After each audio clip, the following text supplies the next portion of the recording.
yesterday, right? Yesterday was crystal clear blue sky. So much so that I pointed it out to you guys. Said, hey, look at this. This chemtrail we just watched. There were two sides of it. It had two sides. It was like a straw, right? It had either side, and then in the middle was something else. It was, I mean, I just, like, look at this. How many planes have to fly by to make that happen? Look at that. How many planes do you think that takes?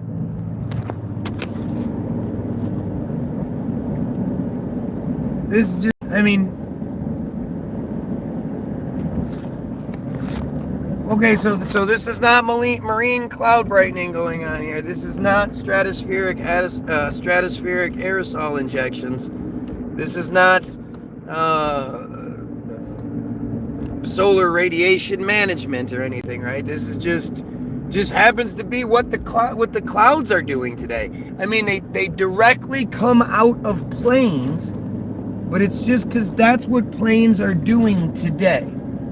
They didn't do this yesterday. They don't normally do it this much. And again, how many planes do you think that requires? How many planes have to fly in the exact same spot to be able to make rows just on top of each other like that? Oh, look. There's a plane not leaving anything, heading to the airport. See it right up there? Most interesting, telling thing about this whole thing that we're looking at is that the Detroit Metro Airport is about 10 miles directly south, meaning this plane is looping around so it can head directly south to the airport. I'd say 90 to 95% of the chemtrails go from the east to the west. The rest of them go from the west to the east, and very, very rarely do you get a north to south chemtrail here in Michigan. Now, the even more interesting thing is that about 40 miles east of here is Selfridge Air Force Base. What a coincidence. The exact direction in which these planes go to and from happens to be an Air Force base, whereas, you know, the planes that you see clearly not leaving anything in the sky always go north to south because the airport's 10 miles south. And if you really want to take it to the next level, understand that, like, where I am in Michigan means most of these flights, if they're not going to Selfridge Air Force Base, they'd be going right into Canada, because it would then be, they'd all be international air flights. And I know people say, oh, it's no big deal. Well, that's actually a big deal. They're actually weird about that kind of shit, especially with everything Trump's doing and how the response is happening because of it. So to think that all of these planes, these passenger planes, would somehow be flying eastward somewhere, cutting over Michigan and going to Canada, I mean, it's really strange. It's more of that strange stuff. This one was so fucking thick. I took a short of it when we first left the house because it was right above my house as we first left the house. And to think like how it is definitely defined amongst the rest of them. Again, I don't know who has to be told that something is going on there. You have to be told to think something's wrong. You have to be told that this is not what planes do. It's not even what clouds do. None of this. This isn't normal. But you have to be told that shit? Please don't tell my daddy, but my mommy hits me too. Oh, look, another plane not leaving anything, looping around to head to south to go to Detroit Metro Airport. Oh, what a surprise. This is literally one of the worst mornings I've seen in a very, very long time. I can't say it's ever because it's so hard to even keep track anymore, but this is bad. This is bad. And to think it's 8 in the morning. So that means at some point somebody, you know, they were like, oh, well, all of these planes had to be flown prior to 8 in the morning. All of these hundreds and hundreds of planes worth of people traveling this morning were flying, you know, somewhere. Got to get that red eye, I guess.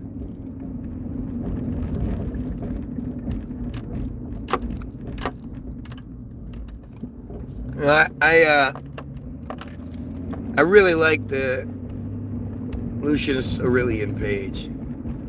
Restitute Orbis, whatever he calls himself. I really look at that. So it looks to be another one is flying right there. I think they might even be able to be outside. No, it's still a little cold still. It's only 43. If it was yesterday I should have been out front. Don't worry, we'll be out front soon enough here where we do our feed from the outside so we get that beautiful outside air and energy from being outside. I definitely prefer it. Yeah, when I left my house this morning, it was right there, right above my house.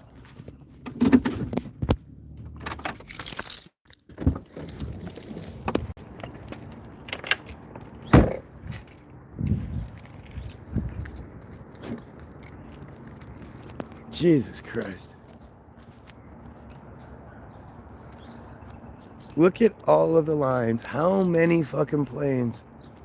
And for anybody dumb enough to say that's just what clouds do. I mean, as always, show me the painting from the 1800s, 1700s and before of the sky looking like that, because the clouds just, of course not. Thank you very much. Free hat, free hat, free hat.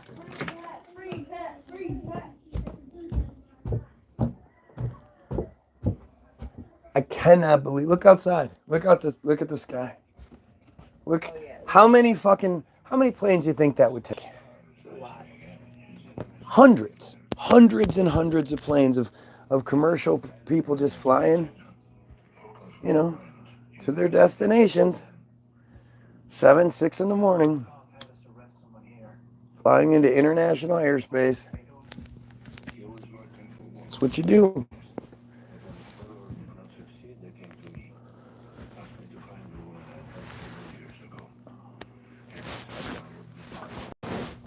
Sorry about that.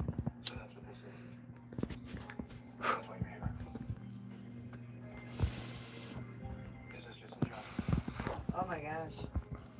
Civicus, a global nonprofit that advocates for civil rights protections, added the United States to its human rights watch list, saying the Trump administration seems hell-bent on dismantling the system of checks and balances, which are the pillars of a democratic society. We're not a democratic society. Channel 8, News Channel 8. We're a constitutional republic. So we've been added to the human rights watch list. I mean, it took about time. You know, I watching the Lucius Aurelian Restitute Orbis page, and I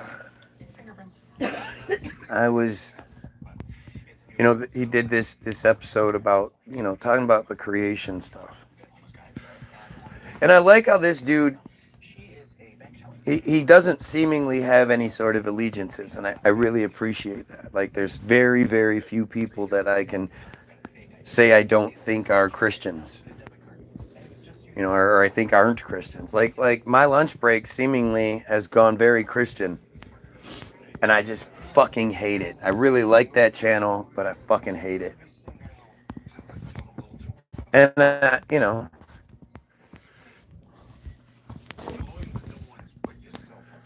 people always tell me I talk too much and I never listen and all these other things. Good morning, Matt. And I'd love to know, like, why do you believe in God? That does not seem like a difficult thing. Like, if you ask me why I don't believe in God, I'm not going to be, like, stumped. I'm going to have some reasons for you. I'm going to be able to, things like that. But if I ask the average Christian or the average Muslim, why do you believe in it? I mean, I've literally had them respond with, because I believe in it. Well, I mean, that goes both ways. What goes both ways? Somebody asks you why you don't believe in it. I don't believe in it based on the evidence. Because it's a fairy tale and you can't prove it's true. Based on the evidence. Their, stances, you can't prove it's true because you have to have faith. Okay, but that's not how things work. Like, that's just not how it works. I can't go to the store and be like, well, just have faith that I paid you for these groceries. It's there. You might not be able to see it or experience it or anything like that. Might look like I'm stealing groceries, but I actually paid for it. Like, they're not gonna be okay with that.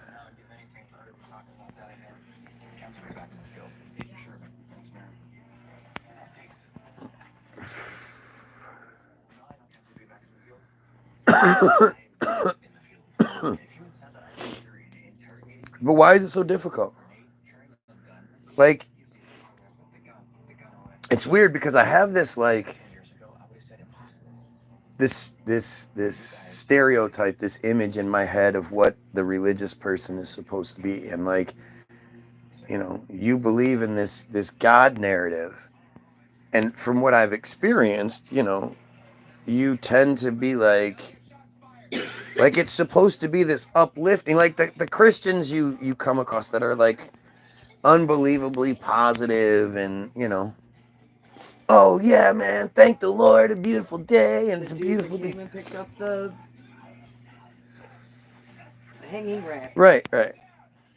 Like, but so you would think, okay, let's ask that person, well, why do you believe in that? They shut down. Or I ask on here, like, please, why do you believe what you believe? Say the words to yourself. Why do you believe in dinosaurs? Why do you believe in the earth being round? Why do you believe in, I don't know, it's weird. And the rest of the must make them feel good though, right? But it doesn't. If it does, it's a false sense of gratification. If it makes you what is making you feel good? The belief in it? Well, if the belief in it makes you feel good, then you shouldn't have such an issue expressing that. That's what I'm saying. Like, it's this. Yeah, but how do you prove a feeling to somebody? How do you prove a feeling to somebody? Right. If they say I believe it because I feel it, I can feel it. Okay, but that's really convenient, and that's explainable in many other ways. I'm talking about, based on the evidence, based on the narrative that you have. You're saying you feel the presence of this, that, and the other. I mean, humans can be tricked into and suggested into feeling and seeing and thinking lots of things. That doesn't mean you feel it. You think you do. You want to feel it. And because, like, there are stories of women who wanted to be pregnant so badly that their body went through the process of being pregnant, but there was no baby in there.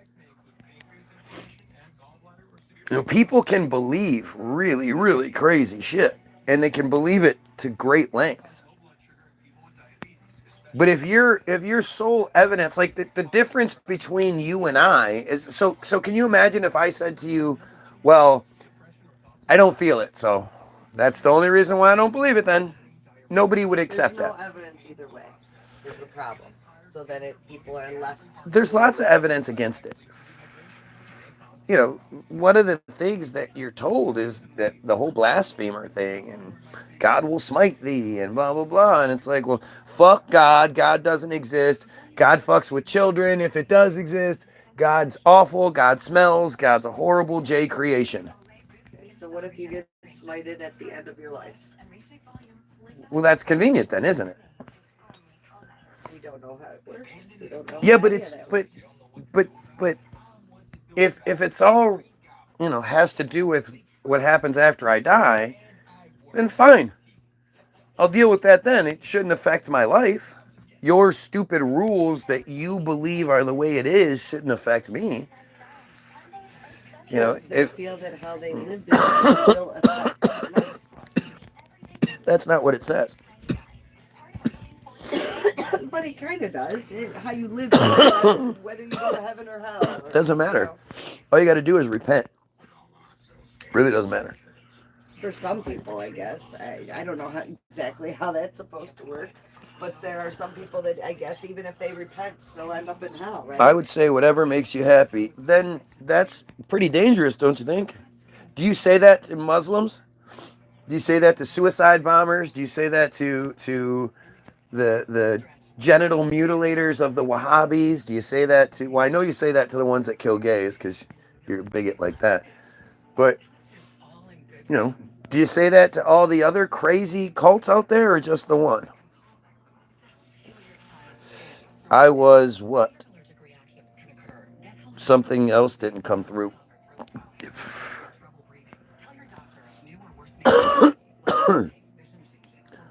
You know, the one of the things that they've seemingly done is had us become these very self-centered creatures.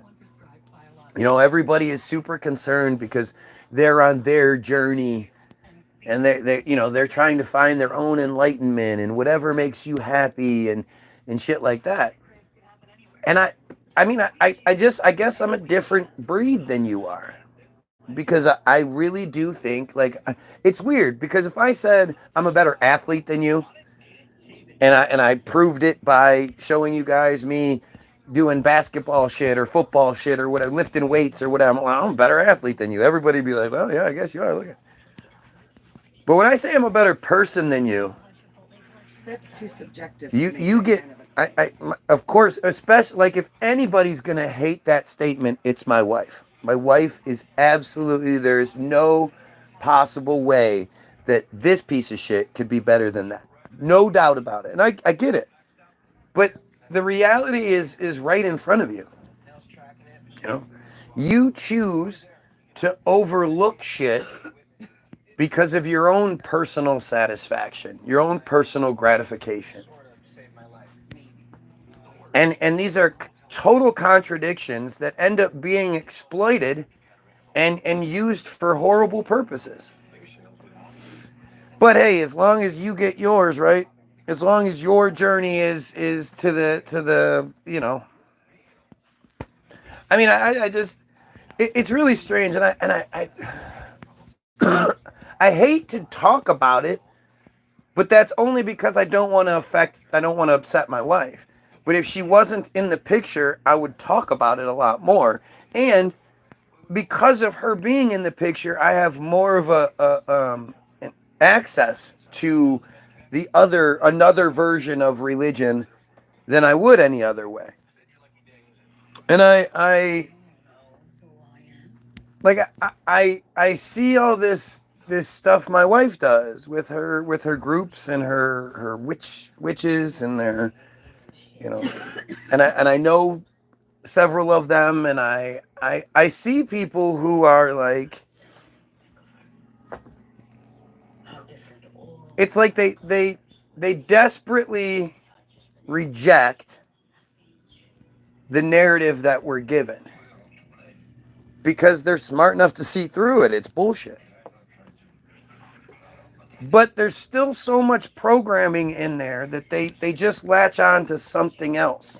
It's like when people talk about how, you either believe in the scientific approach of the Big Bang or you believe in the creation story, two completely, that Lucius Aurelian Pace said, completely opposing viewpoints.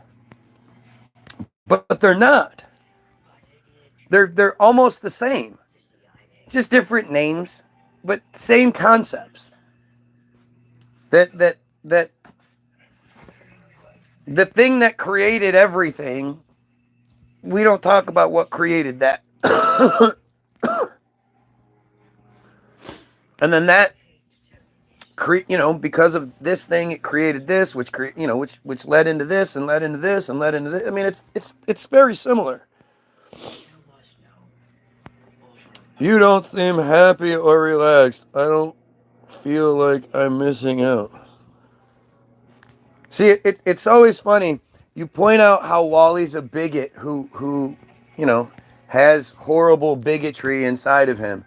And he instantly starts always getting butthurt. If you were right, you wouldn't feel bad about me pointing it out. You just know you're wrong. And because you're not like big enough to acknowledge that you're wrong and that you've been duped and that you're stupid. You've been made stupid about something. You want to attack. And that's literally what everybody does. That's how everything works. Instead of you being able to give good reason why you believe or think the way you do, you either say, let's just move past it, or you're, I'm going to attack you. You're not happy. Of course I'm not happy. And I've said this time and time again. If I had all the money in the world, I wouldn't be happy. If I was a multimillionaire, I'd be even more upset because I'd be like, how do I use this money to help?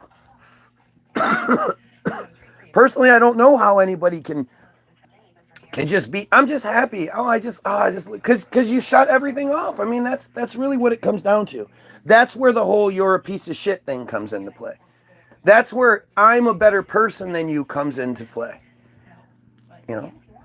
My wife went to one of her gatherings, and there was 10 of them there or whatever, and she's saying this is good, and people will write down things and burn them, and there's all sorts of frankly strange ritualistic shit that goes on.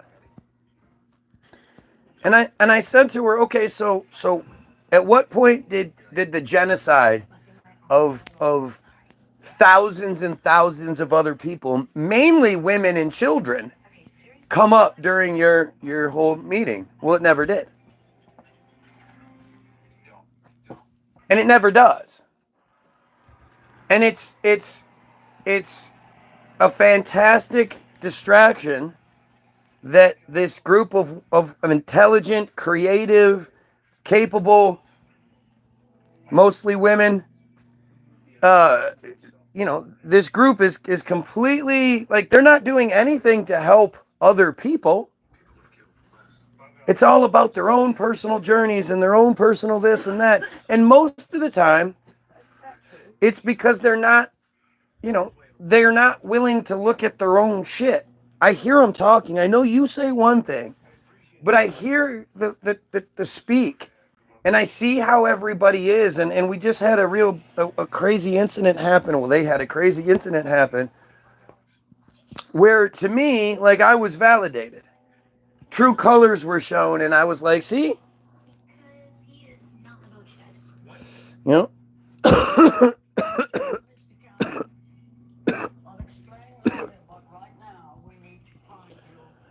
Oh, what am I wrong about? I can't keep up.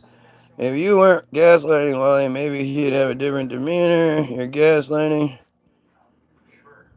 I can't just agree with everything. I don't expect. See, the thing is, again, it's funny. You are arguing your own thing right now. You're arguing something that nobody said. Nobody said just agree with everything Guy says. But you want to ignore the kind of, you don't seem happy. I don't feel like I'm missing out. Well, I mean, That's okay, so there's wait, something wait, to be but said for that. that's the gaslighting thing that he's talking about. You're instead of you addressing directly what I said, which is calling you a bigot and pointing out that you have these really negative tendencies, you focus on that. I'm not happy. That's of course I'm unhappy. I never ever sit here and be like, hey guys, be like me. I'm so happy. You know, I can see how if you stick your head in the sand, I guess you're happy, but if your head's in the sand, your ass is wide open. That man that came to pick that shit up, Mr. Religious, he may be misguided, but at the end of the day, he's very content and he's very happy. Maybe. He is. We discussed it. Maybe he, but that's what he tells you. That's the presentation he gives. And that presentation goes with the religious thing. Like, he has to be like, look, I'm so happy. Look how happy I am. I'm so content. I'm so happy. But it's all selfish. You know, how could anyone be content and happy knowing that there is genocide happening right now? So it's better to live your life miserable. Who said anything? Okay, see, even my wife does it. So it's better to live your life miserable? Yes, because I said, I said everybody should, I did not say I was miserable, but I said that you should be miserable because that's the alternative. See, do you see how the points I'm making don't actually get addressed? And what ends up happening is you put forth arguments that you can make, because it would be fucking ridiculous if I said everybody should be miserable. So to say that I said something along those lines, well, that gives you an argument, doesn't it? Even though that's not what I'm saying. I was addressing that one person's comment. No, you were. I was. You're not going to ignore. It doesn't matter. You're going to keep providing the example is what you're going to do. Because at no point are you ever, I can guarantee we can look up all the videos I've ever created, and at no point have you ever said, oh, you know what, you're right, I didn't think about it like that. Hey, that's an interesting point. Not once. Not even close to once. So, you know, there's plenty of examples of you doing the thing, arguing the point that I'm not making, but that's what everybody does. It's not even like, I'm not saying like you're some kind of special bad or something like, no, it's just another example of it. And you see it over and over again. When people can't address what I'm saying, they argue their own thing. No, being miserable sucks. But I again, I don't understand how you can just exist. I'm just happily oblivious. I'm going to my witch meetings. I'm going to my church. I'm going to my this. We're not going to talk about anything but maybe some potential me stuff. Some stuff that might make me better. Because, first of all, I'm not good enough. I'm not good enough as I am. I need saving. I need fixing. I need this. I need that. And so much of it requires this, and it doesn't, it's never like somebody goes, okay, well, hey, grow up. Yeah, you had some issues. Bad shit happened. Let's move past it. Use that stuff to make you stronger. Help out somebody else who may be going through that. But literally, there's nothing you can do. There's nothing you can do to change those issues in your past. Nothing. Nothing's going to make them fucking seem okay. Nothing's gonna make it go away so you never think about it. You know, nothing's gonna take away the flashbacks or whatever it may be. Nothing's gonna do that. The only option you have, the only positive option you have, is that you use it as strength and you move forward. The other option is that you use it as an excuse, you use it as your reason, your justification. Like, if you had some real fucked up shit happen to you, you have an incredible justification. You know, from that point on, if you're not successful, if you don't clean your house, you don't clean yourself, you don't do anything, you just miserable miser, whatever. People, well, they did get that one time that bad thing happened to them. Oh shit, that'd fuck anybody up. Yeah, okay. So then you get that justification. And most people will go like they like that. As much as they claim they hate it, the only reason anybody ever knows about it is because they bring it up all the time.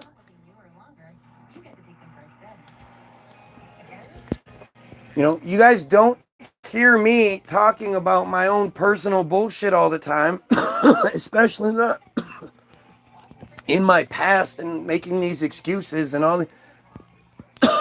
For what? There's nothing that can change any of that shit. The way you think can be life-changing. I agree, but better to focus on things we can control. See, there you go. That is your acceptance of the reality. You believing that we can't control it is exactly what I'm talking about. When I tell you that we're on different levels in this, it's not me being like a dickhead. It's me being like, come on, there's more to it. You're just not seeing it. Come on, let me help you to this next level. And when you're sitting here thinking about we can't do this or we can't do that or this is the reality. Like, again, most of you accept the idea that, you have two choices for most things. We're going to slap you with the left hand, slap you with the right, and you pick one. You have to pick a left president or a right president. You have to be, it's gay or it's straight. It's black or it's white. It's man or it's woman. It's God or it's science. You have to be on board with whatever, you got to pick one of them every time. And anybody that goes against any of the standard narratives that we're given, well, that person is a crazy conspiracy theorist. That person is bad. Hey, you don't think like I do. You don't want to oppress the same people I want to oppress.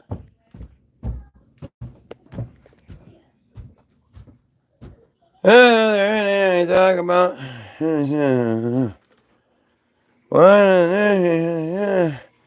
it gives false justification for future choices. Happens all the time, and we do it with everything. The thing that most people don't realize, like, it was strange hearing my wife one day. It's always strange when I hear my wife talk to other people, right? Because when she talks to other people, she says a lot of the same shit I say. But then when I try to talk to her, she shuts down. She turns into standard person. And it doesn't matter how I approach it. It doesn't matter when. Nothing matters. None of my variables matter. But I hear her talking to Daisy about it. And we sort of got into the idea of their thing, their covenant, their belief structure. And I hear my wife saying to him, well, at the end of the day, all of this is just information we're given and we don't know who it comes from. And it's like, okay, so you have that awareness of it. How do you still believe it? Well, he has a subconscious jealousy of the information you taught her. Oh, there's lots more to it. Or resentment or some other reason. Yeah, there's a lot. There's childhood, there's our lives, there's the past, there's lots of stuff that affect everything. And it literally comes down to like, okay, do we say fuck it, let's wipe the slate clean, let's move forward, let's work together to try to make our lives the best lives they can be, or we do something else. And like, if you knew my wife's mother and you knew the relationship she has with her husband, and you saw the two of them and then the two of us, you'd see a lot of similarities. You'd also see a lot of similarities with my dad and stepmom. There are similarities in that as well. And literally, I mean, we are products of our parents' dysfunction, and it just comes down to whether we're willing to like separate ourselves from it or not. I can tell you that my marriage changed pretty substantially, drastically, for me at least, when my mom died, because I had already been sort of separating myself from her dysfunction. But when she died, it was like that piece of me died with her, you know? And so the subconscious, that Freudian subconscious, we all marry our mothers, they all marry their fathers, that kind of shit. That shit died. And so, like on a much stronger level, all those weird things that my wife does that mimic what my mom did, or whatever.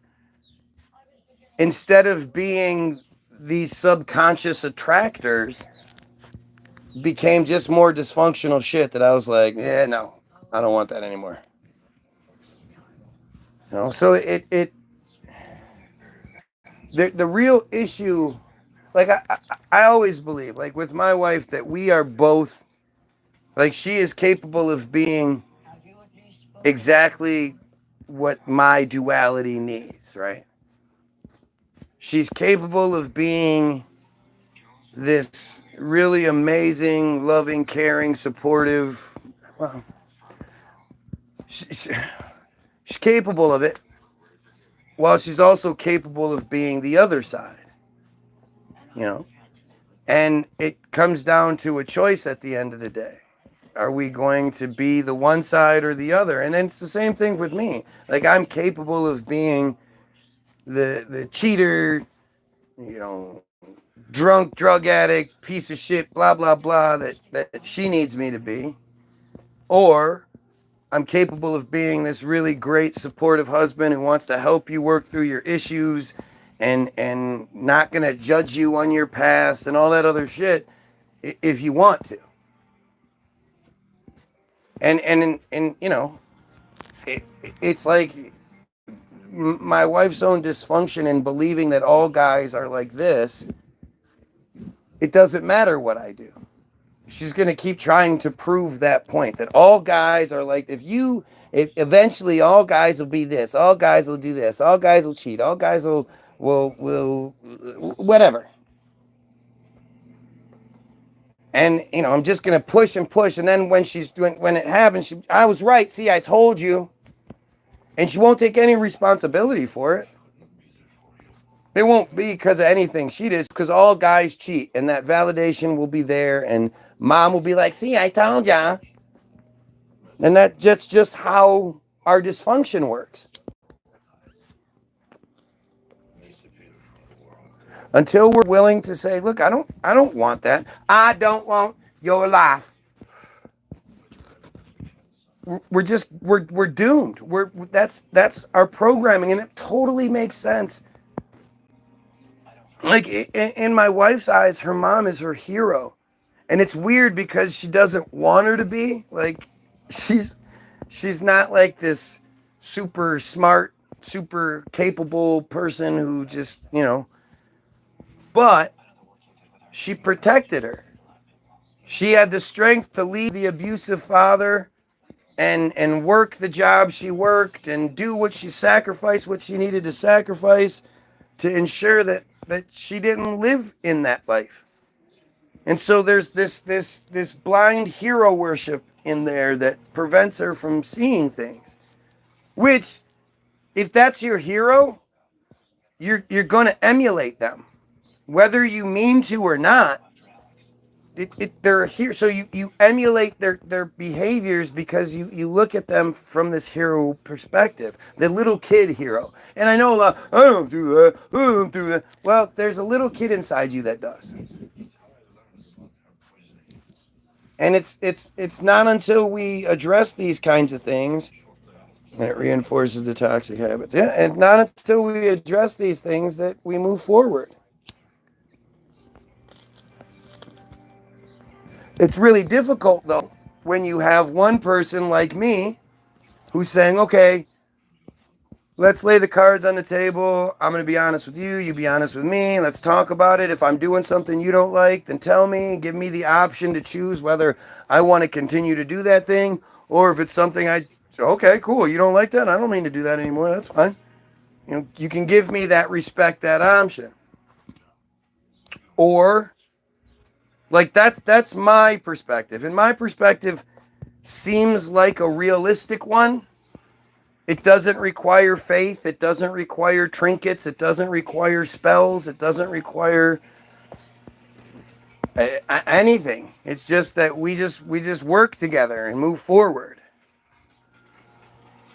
Versus somebody who, you know, believes in star charts, and it'd be the same thing as my wife saying I believe in Jesus. I'm gonna go pray about. Every week I'm gonna go to church. You know what I'm gonna do? I'm gonna start going to church on Wednesdays too, just so I can get some extra prayer in there. Oh no, I don't want to sit and talk about anything. I'm just gonna go pray over my Bible. Let me just go get my Bible, and I'm gonna pray about it, and then we'll talk after that. It's the same shit. You know, if I hold this rock and I concentrate and it's a calming rock, calming stone, and it blah blah blah. There's never a stone that exists that's like, put your dysfunction down, get over your shit, and that stone doesn't exist. But the calming stone does. And it's Jesus. It's just Jesus. YouTube is rubbish. Why do you think this is the most dangerous thing I do? This is the most dangerous thing I do. You could think it's me talking about the Jays or me exposing. It's not. This is me getting the goyim, like teaching the goyim while teaching myself how to override the programming. This is the crux of it all. This is why I get it worse than anyone else does. There are people that talk about the Jays. They're not talking about what I'm talking about. It's easier said than done for sure. It changes your entire perspective on life. Yeah, everything does. Everything does. But like I said, I call this the LeBron James paradox, whatever you want to call it.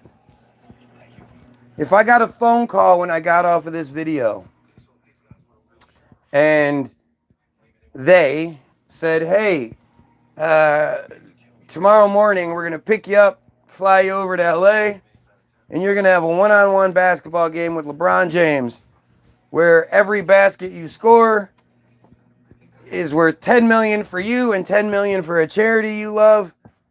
It's full court. And every point you score, we're also going to punch LeBron James' wife in the face. I know that's not how you get down, but that's just part of it. It will be the only thing that's available to watch on TV for the next week. That's the only thing everybody's going to run on every station. It's just this game over and over again. And, you have this opportunity to show the world and to, you got this amazing opportunity to make yourself a lot of money, make some charities a lot of money, and show the world what you're capable of. I'd be good for maybe 3 minutes. If my nerves didn't take hold of me, make me puke and all that stuff, like, it would be overwhelming. And I wouldn't score a fucking basket. I would look like a complete piece of shit. I would look out of shape. I would, huffing and puffing and I'd probably pass out.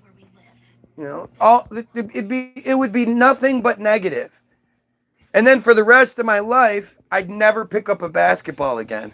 I wouldn't want anything to do with basketball again because I'd be so embarrassed. And over the next week, while everybody watches nothing but me getting my ass kicked in that game, it's going to reinforce the fact that given the opportunity, us regular folk, we can't overcome the king. That's the king. That's King James. We couldn't beat King James. Just sit down and shut up. Right? It would be this all-encompassing thing. Now,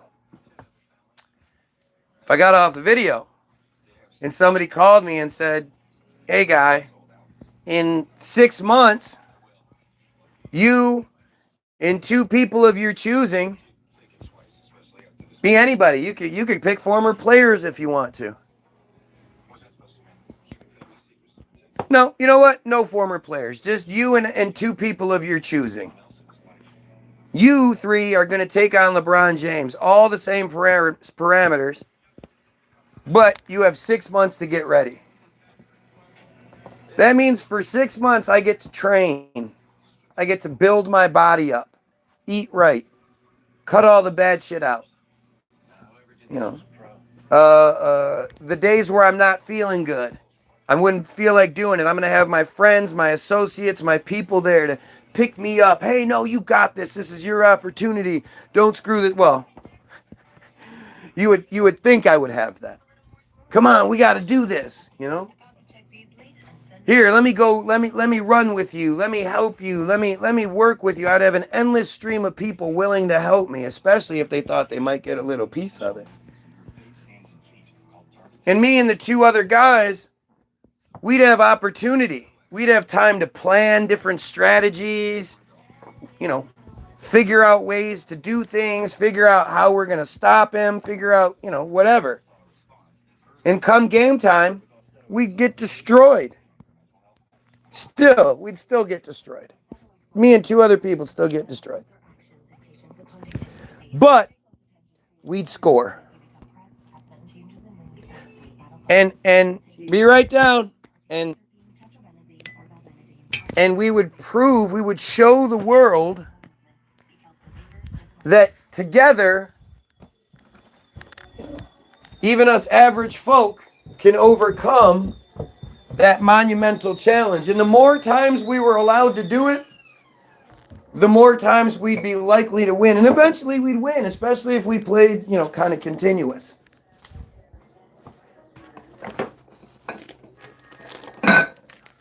But the key would be that we would get ourselves there. Mentally, physically, spiritually, whatever it takes.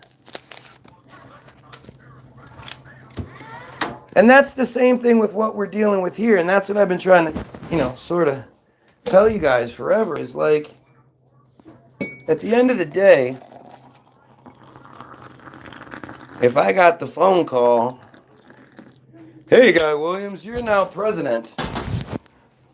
Blah, blah, blah. You're president of the world." Our society isn't prepared for something like that. This is, we are, you know, we have to pretend like we just got the 6-month phone call. And we have to start working towards that goal where we build ourselves brick by brick. We get ourselves to that position that we can even, you know, handle the magnitude of the moment that we would be in. Let's see.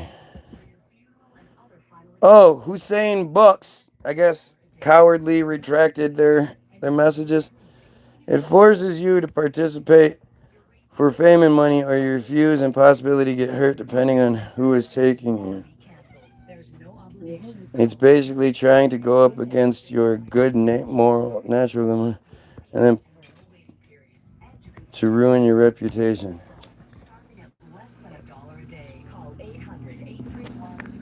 Listen, I get it, Beef. You're arrogant and believe that you know, that you're right. But how much of your belief is arrogance versus, like, reality? You know, I use the basketball analogy a lot, but like if you guys watched me every single day for the last, we'll just say it was 10 years. It's been longer than that, but 10 years. You watched me go from being this guy who could barely dribble with my right hand to this guy who could do all these cool dribbles. I could shoot from anywhere. I would set up my phone and you guys would watch me practice for 2-3 hours every day. By this point, 10 years later, I could confidently say, look, I'm the fucking man. I could beat anybody that watches me. I'm better at this than anybody that watches me. I'm not better at accounting. I'm not better at engineering. I'm not better at the third thing. But I'm better at this thing you've been watching me do. The only people that would disagree would be some arrogant fucking morons.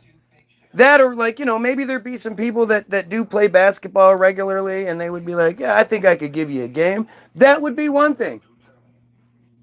If you were actually, you know, doing some sort of comparable thing.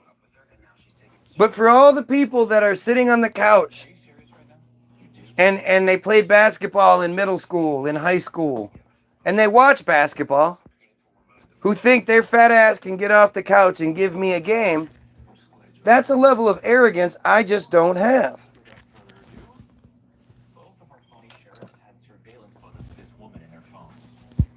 I don't sit here and claim that I know, like people love to pretend like I'm some egomaniac who thinks you think you know everything. Blah, blah. No, not even close.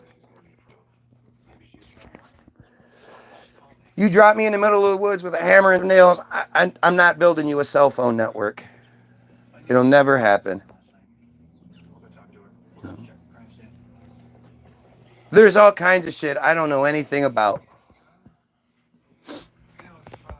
But when it comes to this part, this whole, like nobody can ever tell me how it's wrong for us to not believe in goofy spiritual shit. The stars, the planets, the Jesus, the fucking Allah, the whatever. None of that stuff. It's all about us. We need to believe in us. We need to take responsibility and accountability for our actions, for our decisions, for our choices. And we need to be honest. If you can tell me how that's wrong, I'd love to hear the alternative. Because that one does...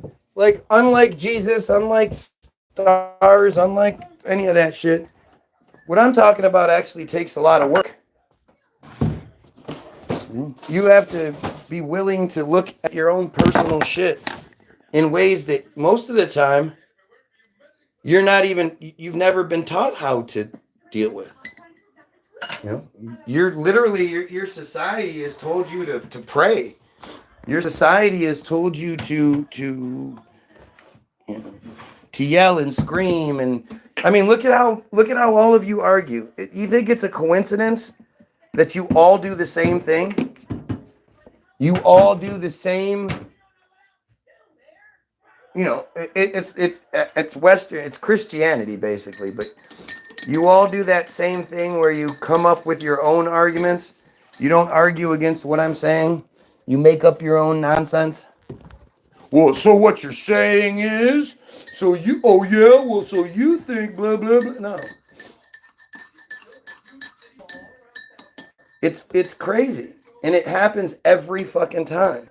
But it's because we're all taught by the same system. Whether you think, you know, you're a Christian, you're a Muslim, whatever, that separates you somehow, you're wrong.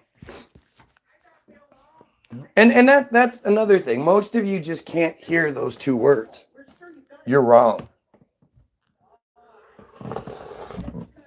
I have so many people that come on here and argue with me about shit they haven't bothered to look into. They literally, they're basically going off of autopilot from what they barely remember from high school.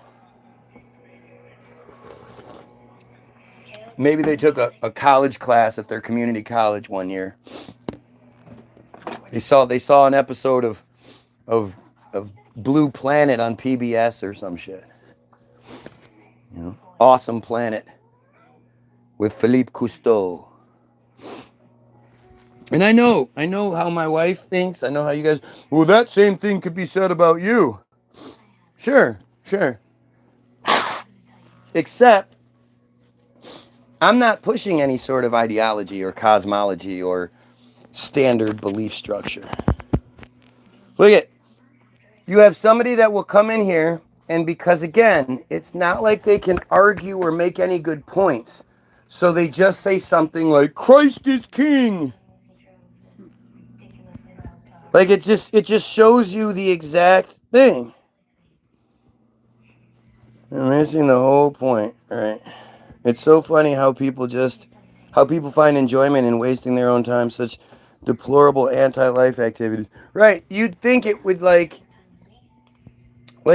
even though this is nothing real special here, when I look back on my life, I'm going to see that I spent many hours trying to figure things out and better myself and read and do all these things. There are so many people that are going to look back on their life and see me. They watched me try to figure things out. And a lot of them did their best to try to hinder it, which actually helped out in the long run. But it's the same, the same stupid kind of distraction, not going to talk about what's being said, ad hominem bullshit across the board. It doesn't matter who it is. It doesn't matter if I'm talking to a Christian, a Muslim, a witch like my wife. I'm telling you, it's almost disheartening, right? Like, there's almost no difference in my wife believing in Jesus with me. Because if I ask her about it, she won't talk about it because she goes, well, you're just not going to believe it anyway, and you're just going to pick it apart. Like, yeah, I'm going to pick things apart that don't fit, don't make sense. I'm going to ask questions. I'm going to do all that. And if you can help me, if there's answers to those questions, then I don't have those blocks in the way. Why would I not want to get to the bottom of what I believe in? Especially when what you're talking about requires faith. And it requires faith in information you didn't come up with. You have to rely on someone else's information. And that's that part. Like, my wife definitely sees it when it comes to religion and how crazy people can be. But then to do it to yourself makes things so much harder. And then at the same time, like I say, hearing her talk to her friend about it, she says the right things, or at least the same things I would say, but then just overlooks it. It's a strange thing how personal selfish bullshit makes you overlook whatever you need to believe what you want to believe. It's going to suck for them. The truth hurts, especially when they denied it for so long. I don't know. I think a lot of people, especially when it comes to religion and shit, I think a lot of people would feel relieved, a weight off their back. One, because, it's some heavy shit. But two, like, I'm sure most of them, I don't think too many Christians actually believe what they say.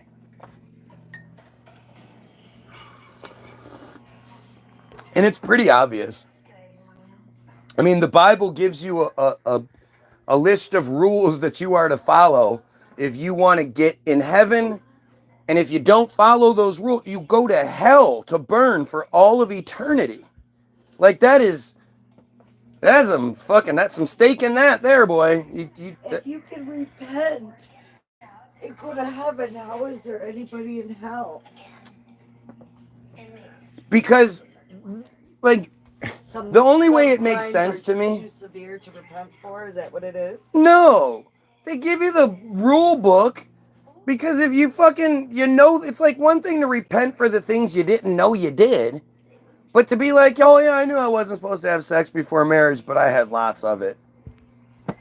Well, you knew what you were fucking doing was wrong. And you were just going to take advantage of a loophole? That's some shady shit. Why would you want to believe in something so stupid? But is that a sin that you're condemned to hell for, though?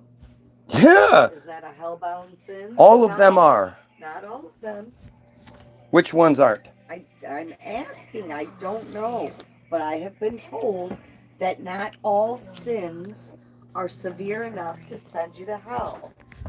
And even though you knew it was a sin at the time you committed it, you can repent. But some sins are too severe. And I'm just wondering where that extra list is. Good luck. The short list. I don't know. Very true. Most can't even state a single Bible verse. Maybe they can. They got like 5. A lot of people will have like 5 sort of, or at least 5 like ideas of what a Bible verse said. Do unto others. Right. They'll say shit like that. Honor thy mother, honor thy father. Which is just more crazy nonsense. So wait.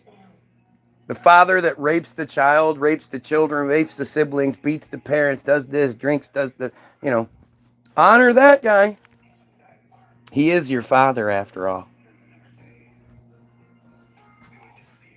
But just look. I mean, it's the same.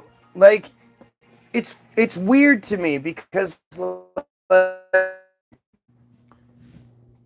almost comically stupid way that you see Christianity or any of these things, but then your own thing you don't do that with.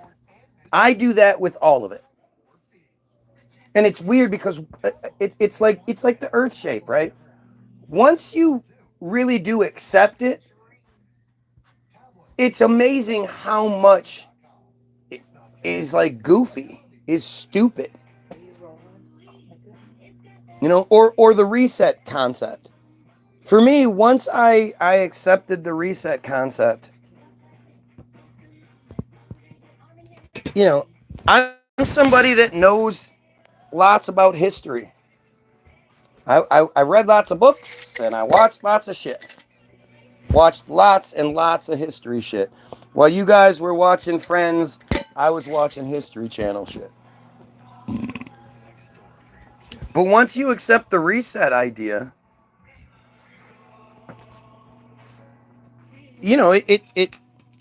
I can't do it anymore. I can't do the Civil War narrative or the Royal Romans narrative, and definitely everything has to do with the Christians and the piece of shit Jays, man. I just, their entire narrative is stupid as fuck. Everything Israel. Everything. I'm holding my name. Everything Israel. Everything Jayish. All that shit. It's all horrible, horrible, horrible shit. And it's just utter bullshit, based on bullshit, steeped in bullshit, supported by bullshit, sold by bullshitters.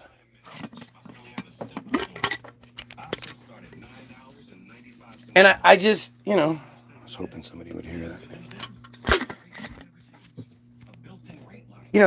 It's like the difference between you and I is that I apply that same concept, that same belief. Like, again, something that makes me a better person than you, right?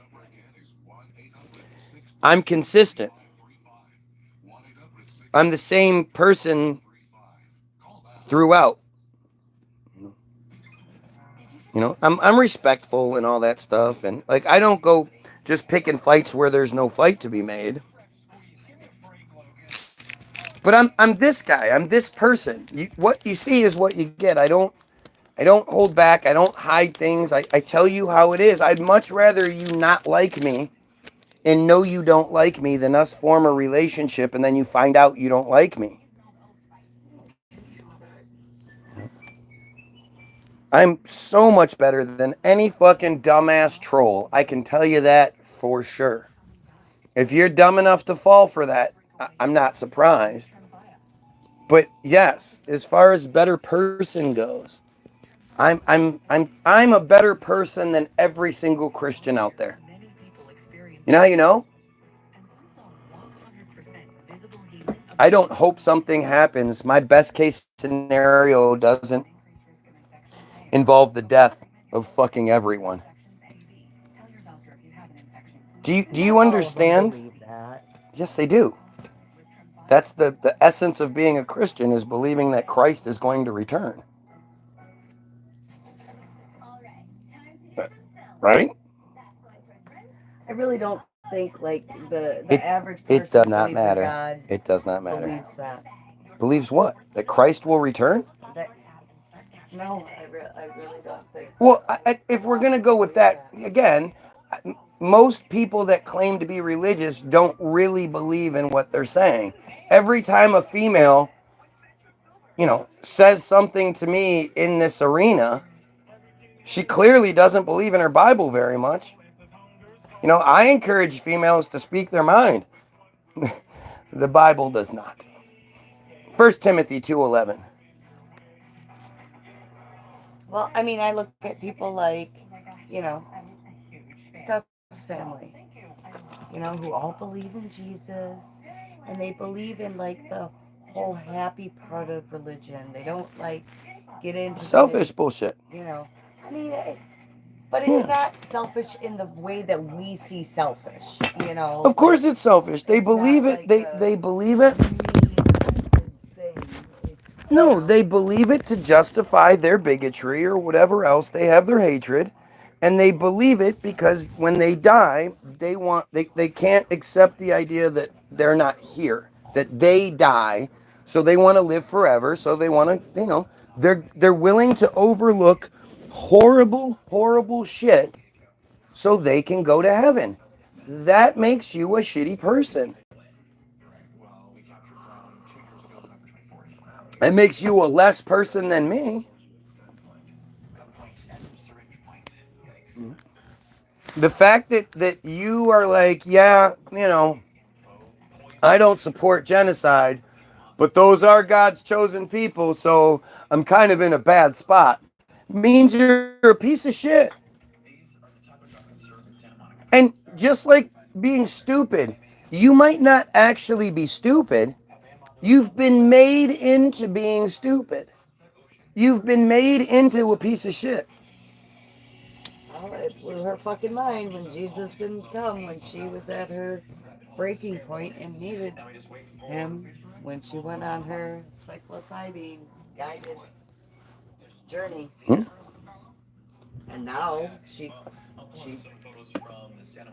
questioning her whole fucking life and all of her teachings, and it's good. It's been really baffling. Baffling is.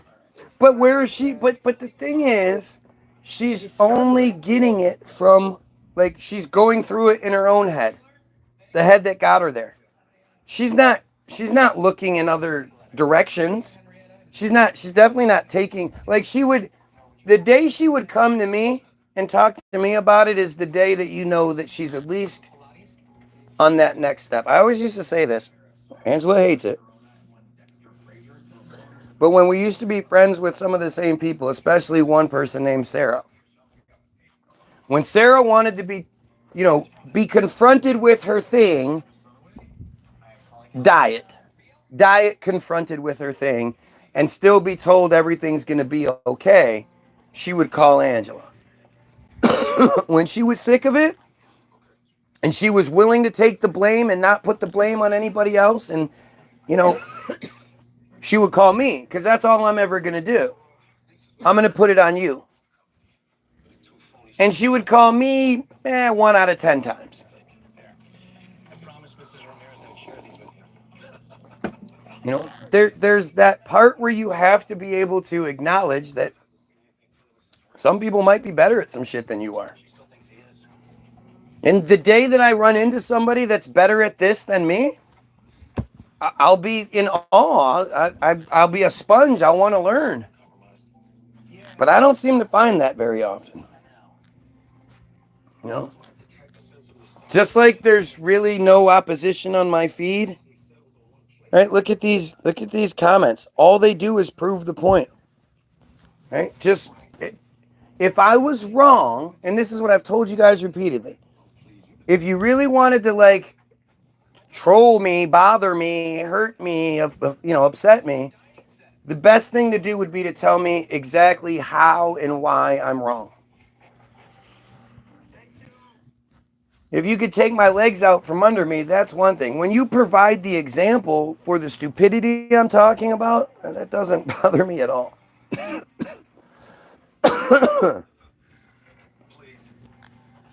But it's like this is a 48-year-old, no, a 52-year-old woman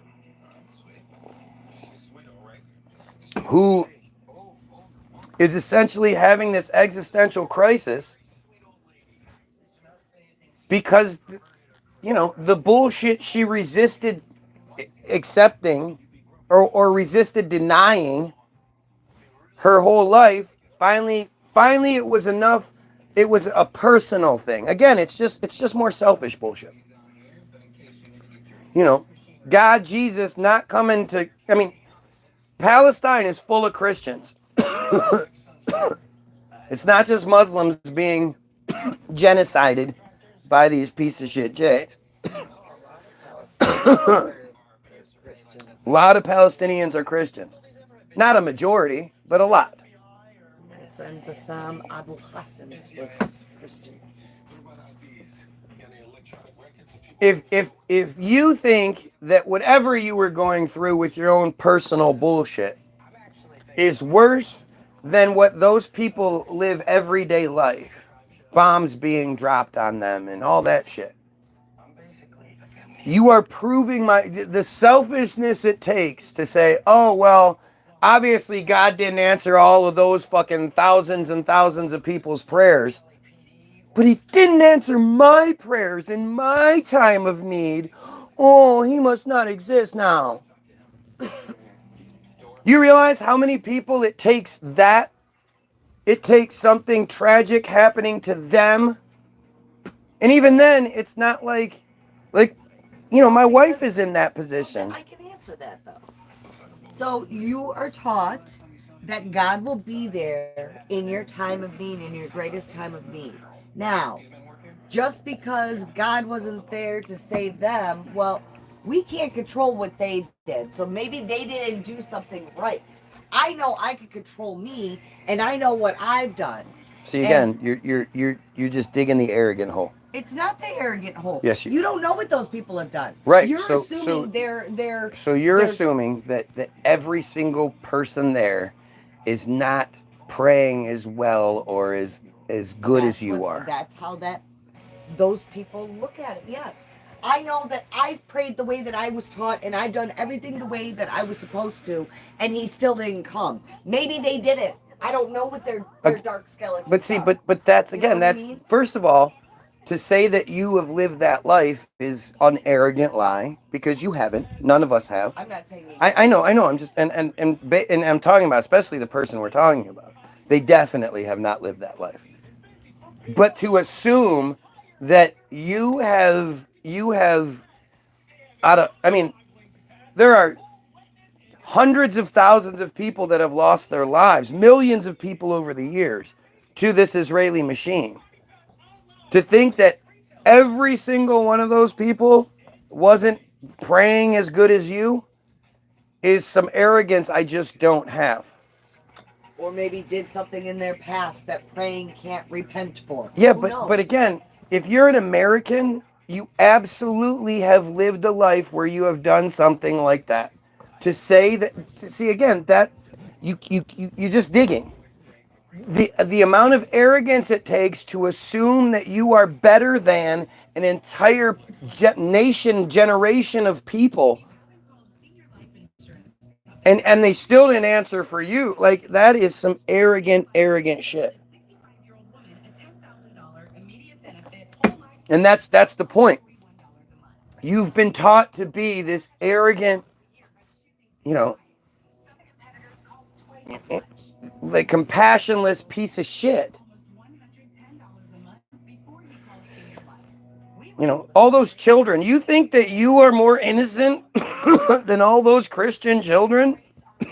Those Christian children have done something. Man's free will, and that's the evil that exists in this world. Now you're talking about a different subject. Right, but to say that God wasn't there for you in your time of need, while children are being exploded by fake pieces of candy and wells are being poisoned by God's chosen people, for you to not dismiss the idea of God before it happens for you, that's exactly what I'm talking. When I was facing 3 felonies, undeserved, I had no idea what the fuck they were talking about felonies, and these were like serious felonies. These weren't like fucking with kids felonies where you get a couple of years. These were stealing. From business. Right, so that's like 10, 15 years. I'm standing in the jail cell. It's like overwhelming. It's late at night. I Caught off guard. didn't Had nothing to do with it. Well, and not even caught off guard anymore, because it had been 2 hours or so that I had been being not mistreated, but you did something wrong. Right, exactly. I know, but like I'm not.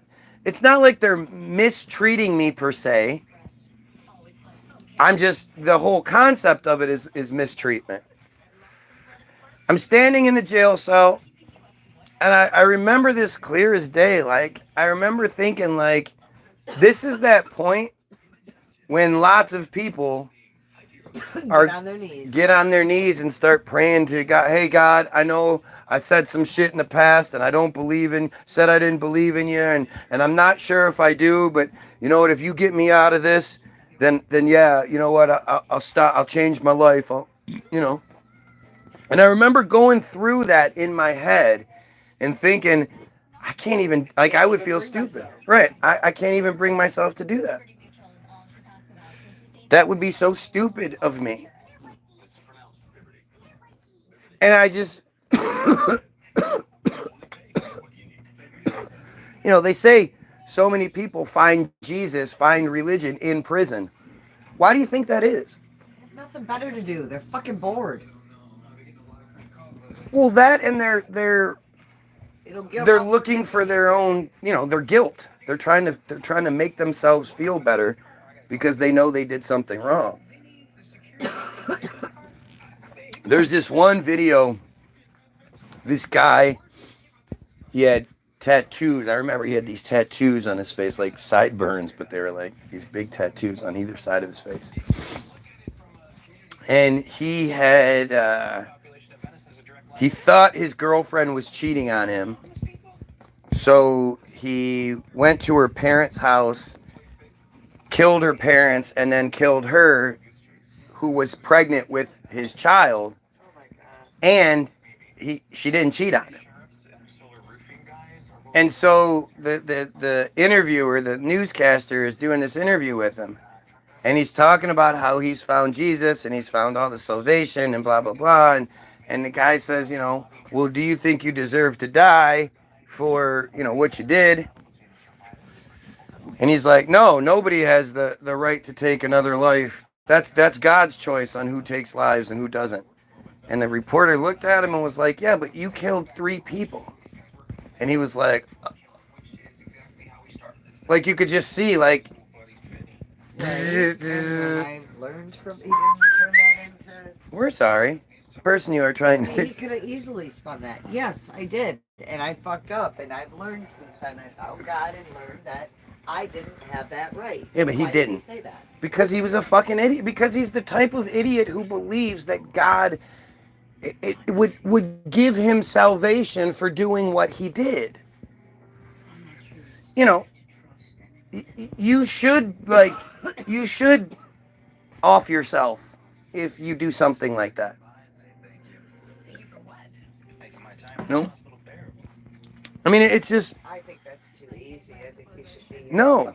suffer. See, well, obviously, in my ideal situation, another thing I'm going to run, when I'm running for president in 2028, another platform I will run on is the prisoner exchange program, we'll call it. And so if you're one of these people out there, because, are we just going to pretend that some people don't like really, really hurting other people? Is that... I mean, you make every goddamn TV show you can about how there are people out there who really just like hurting people.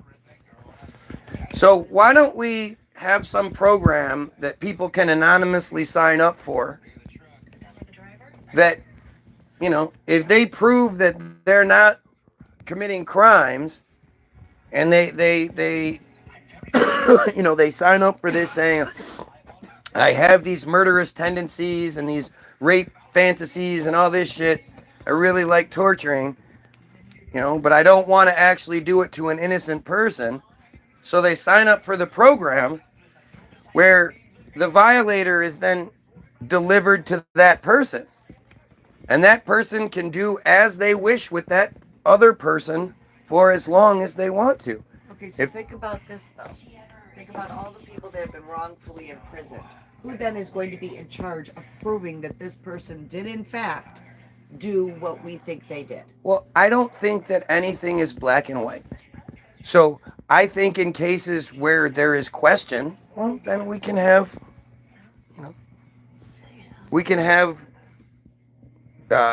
facilities for that. And if we no longer have so many obvious offenders clogging up the system, those that are actually innocent are more likely to be found innocent. But we're no longer having to pay for and maintain a life of a piece of shit pedo or something like that. Two, they're not getting, like you say, killing them's too easy.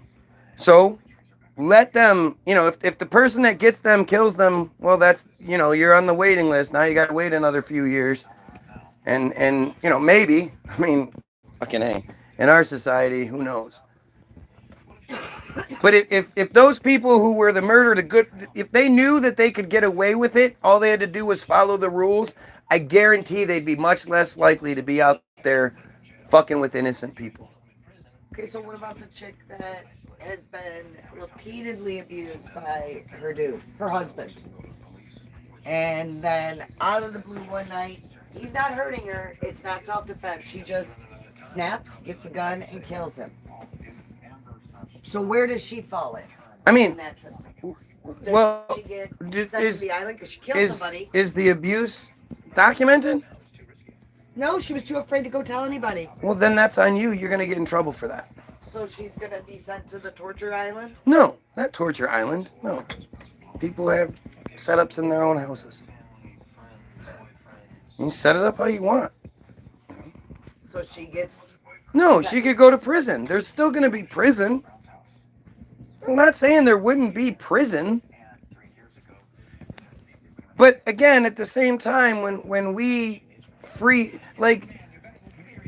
for me to be in that position means so many other things are different, right?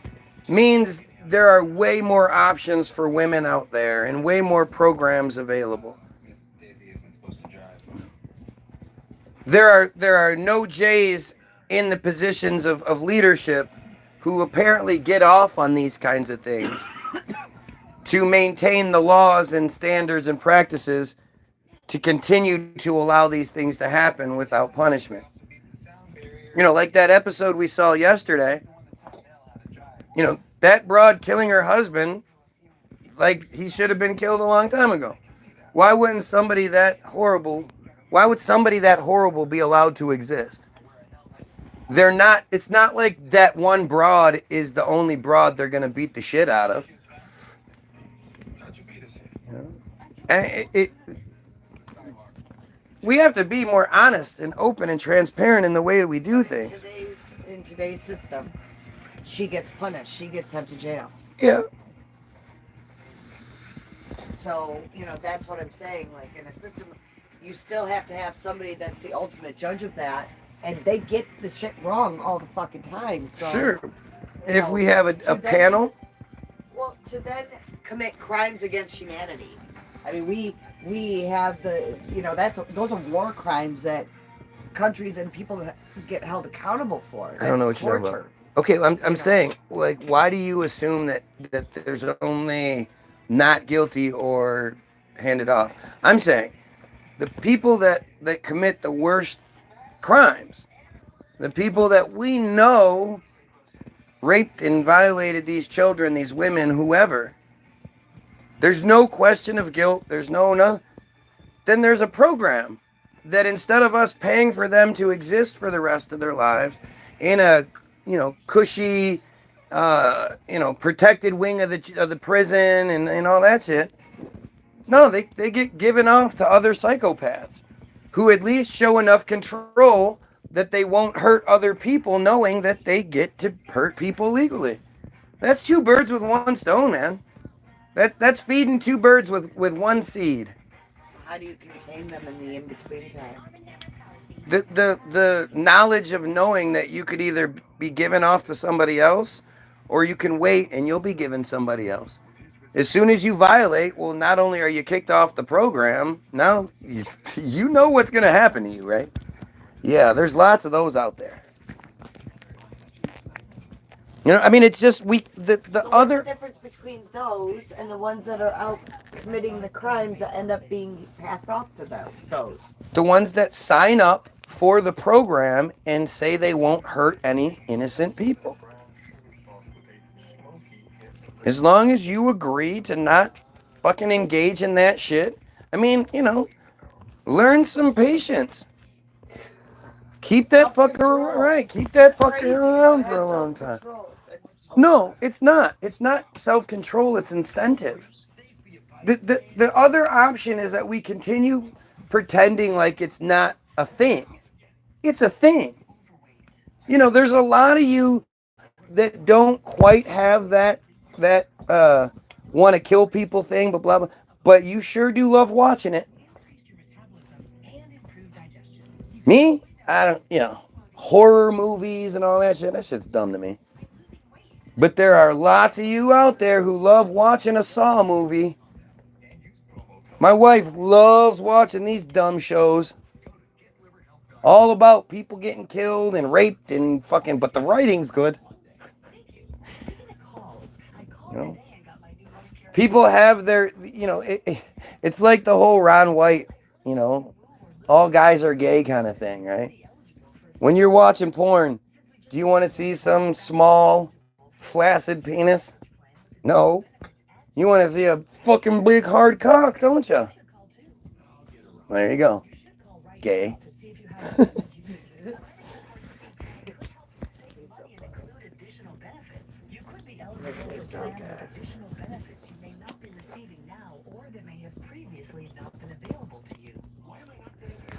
But it's the truth. We like to pretend like things are these black and white issues, one or the other, blah, blah, blah, blah. And you just don't want to see things for what they are. There are really, really awful people out there. There are people out there that just enjoy raping and torturing and killing, and watching it in movies isn't enough for them. It just wets their whistle. And those people are out there hunting. Like, how...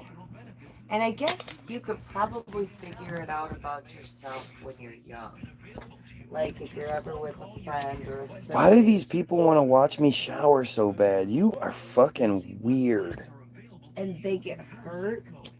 I guess watch your own initial reaction. Like, anytime one of my friends or my brother got hurt, I was like, oh my God. And it was like, I felt their hurt and wanted to take it away. And it, like, it's upsetting. I guess if you're the type that's like, oh, wow. Maybe that's your sign. I don't know, but like I see my babies get hurt. Obviously, babies, that's a different level, but you know, friends, parents, whatever, and it's like hurts me. I want to take it away. Yeah, people are dicks. There are. So You got to maybe- understand that there are lots of people out there that aren't like that. Maybe that's how you know you're capable of hurting somebody. No, You you don't know get you're that capable of reaction. hurting somebody because you know it. Like it's just like But gay. do you really know unless you're Yes, in that moment? absolutely, you do. Okay. There are people that Somebody's hurting my there are babies. people that I have fantasize no about problem fucking shooting them in the head. it. Right, you're talking about you in these individual extremes. No, there are people that literally fantasize about killing people. Oh, I just don't. They think of different ways. Like you, right? It makes me You want to cry. you can't. You don't spend any time doing that. You're not one of those people. But there are plenty of Israelis out there. And they, you know, you just, there are the people that are capable of writing and producing a Saw movie. How do you think along those lines? I mean, it's the same thing with these I've trolls. seen it all the way through because I didn't like. But it's the same thing with the trolls, right? Like, I personally, not being that, I can't imagine, especially some of the crazy shit they say, like the pedo jokes and stuff like that. But I look at it like I just can't even imagine if that was what I had to do, like I would do anything else but that.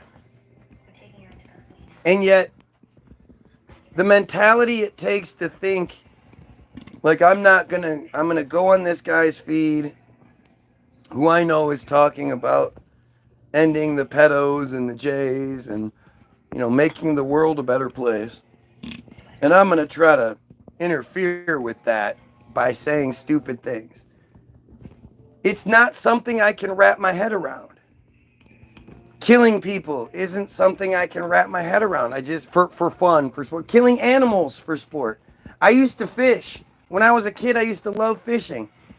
And I always felt bad doing it, but it was just, you know, I told myself it was just no big deal. They're just dumb fish, blah, blah, blah, blah. But as I got older and realized, like, no, those are life forms. They feel it. Right. Like, I You're couldn't. always told, oh, they don't feel it. It's just they don't feel it. How do they not? You ever feel pulled a this? hook out of a fucking fish's face? It sure seems like it feels it. Sure seems like a plant feels it when you know, or a tree when you break a branch off of it. Christ is king. So why wouldn't the fish feel it? I mean, it's just stupid, man. It's, you know, think about how threatened these Christians are right now. Right? Instead of engaging in a conversation, they're like sitting in the corner, rocking, like, blessings be to Yahweh, Yahweh, Christ is king, Christ is, like, that's what you're doing. Something that you're experiencing right now is reverting you into these fucking Shaking their faith. right, like it's just so strange to me. You're acknowledging more than you realize you are. So my cousin was a nun. This was a person that grew up every single day of her childhood, spent 3 hours reading her Bible with her mom. Which is, wait, stop, just for a second.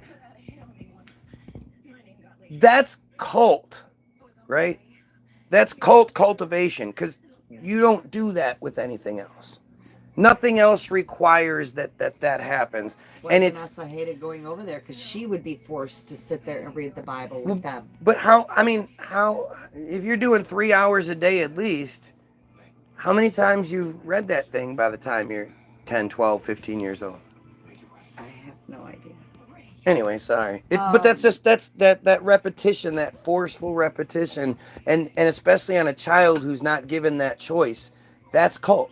Well, and this child was like very quiet, Of course. shy. She was that way like from the beginning. But she had been So- given that fucking that So then, upbringing. you know, that just made it that much worse.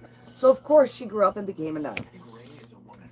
And Probably thought her body was disgusting, or well, she was also overweight her whole life, so the whole family was like, "Oh, you're fat, you're chunky, you're."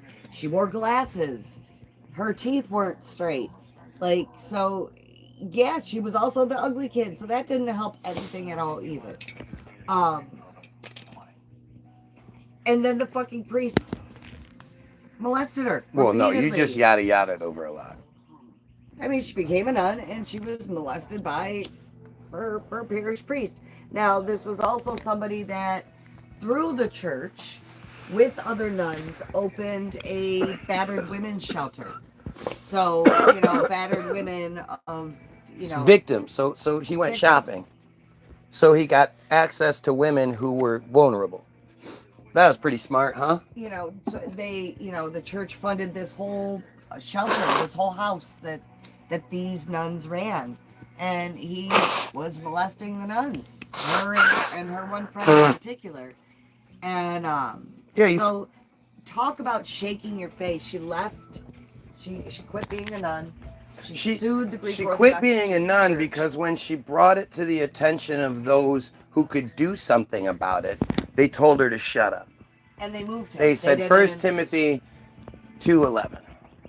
And they didn't fire him. He didn't get in trouble. He didn't get charged. They moved him to a different church. And then just kept moving him around. So, her and her friend, they sued the Greek Orthodox Church. They ended up winning. And now she doesn't believe in that at all. I don't know if she believes in God even. This person says, the Bible presents a more coherent explanation of events than you do on most days. The Bible does. Please don't get him started. What is wrong with you? Oh. We really don't want to challenge that because we have read hours of Bible on these feeds, and I am a very intellectual person, and that shit don't make no sense. Don't make no sense. I say that on purpose before you start saying she can't even. Yeah, But no, I know I just said that wrong on purpose, grammatically incorrect.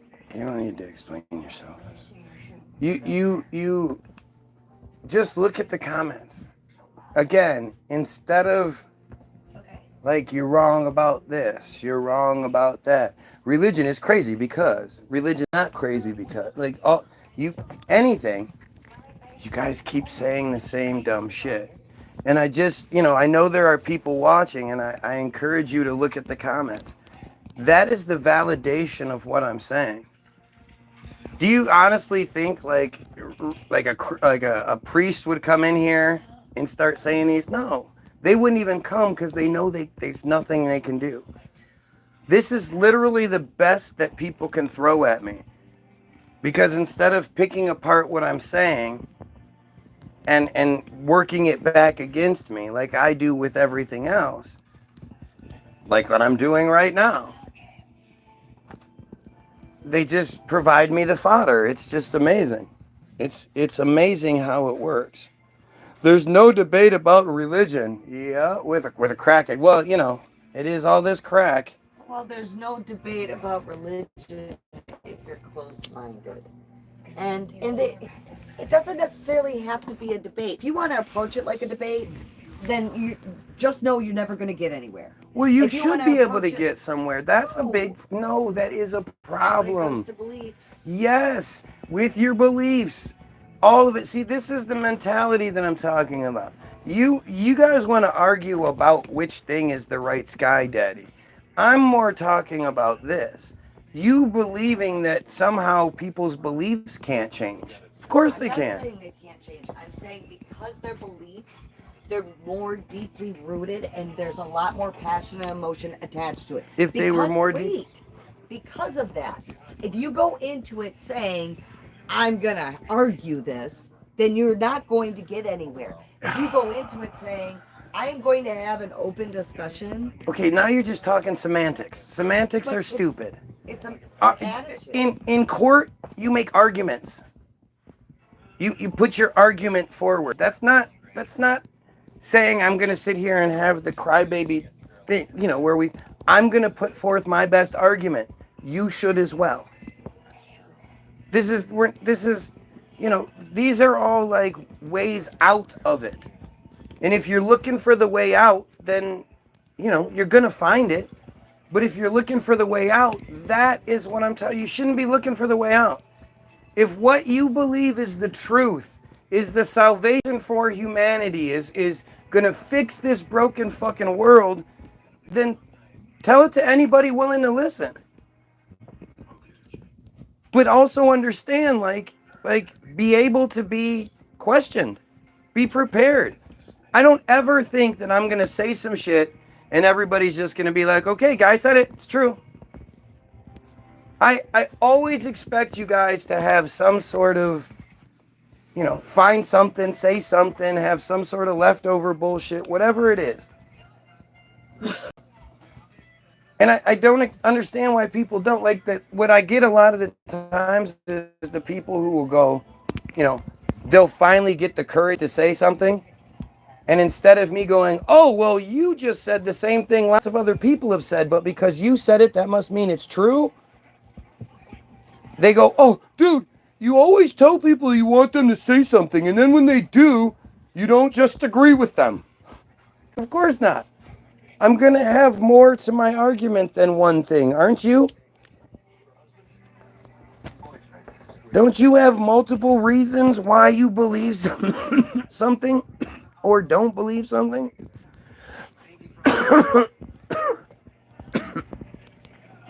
And the fact that, there's not a single believer that can come through here and make reasonable arguments. The only thing that happens is believers come in and start acting like children. That tells you more than just that these guys act like children. That tells you that I'm right. If I wasn't right, then they would have something to say. You can use that with everything.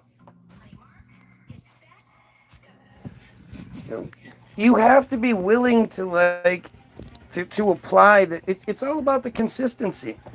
Most people are multiple different people in multiple different situations. They're not the same person. They don't apply the same thought process, the same scrutiny, the same, It's amazing how people that believe in God and Jesus believe it solely based on faith. There's literally no actual reason for them to believe it. And yet, you can have an internet full of proof that not only is Israel committing genocide and blah, blah, but that they created the whole religion to begin with, the whole bullshit to begin with. And people are like, no, where's your proof? Where's your proof? And you go, okay, it's this, and it's this, and it's this. And they just keep going, nope. I have faith for no reason whatsoever. How are you going to beat that? It's a really strange argument to try to have. And it requires you being childish. And the reason you get mad about those statements is because you know it's true. If it wasn't true, then you'd handle it differently. I mean, let's just be realistic here. It doesn't matter what you're talking about. If it was, you guys are talking about cars or something, and you don't know shit about cars, and you try to pretend like you do, it's going to be really obvious. And the person that does know about cars is going to call you out on it. Now, are you going to sit there and be a douchebag and be like, no, I'm going to go off of this? Because it's like, dude, I'm a fucking mechanic. What are you talking about? Oh, yeah? Well, where's your shop? My shop's my house. I work out of my house every day. I make more than enough money out of my house being a mechanic than I would if I had a shop. So that's why I don't have an actual shop. Oh, well, where did you learn? And so they just keep going. And it's like, dude, okay, so I've already shown I have the shop. I'm already making the correct this and that. What are you basing your skepticism on? People say shit all the time to make themselves look better than they are. We thought that, Chrissy's dad could fix our car because he said he could. Yeah, but And we he also didn't, he fucked ignored it up. the people around us. They didn't say anything until after the fact. Nobody told us don't let him touch your car until it was all said and done. I mean, yeah, but that's right. so that's why people are so skeptical. Right, but mistakes get made. That's fine. But That's where skepticism comes from. But people are skeptical only when it's not their thing. When it's their thing, that same skepticism, that reasonable skepticism, goes right out the window. For some reason, For once one you reason become or a another, Christian, maybe there's something that made them believe that or feel that way. Or okay, well, if there is, then they should be able to express it. What's that thing? I'd love to understand it. But then people want them to prove it, and it might not be something they can prove. I can't prove those golf balls smiled at us, but it happened. I don't care if you believe it or not. You can believe, but that's a belief, and at the end of the day, that doesn't necessarily prove anything one way or another. It happened though, and that's what I'm saying. I didn't say it didn't happen, but there's no proof, there's no explanation. If we lived in a different world, we might have a different explanation for it. But that's not like, laws are made this way. Bigotry is allowed because of segregation, separation, like all these things. Religion is really awful. Religion is a really, really horrible thing. And the way it works is dangerous. What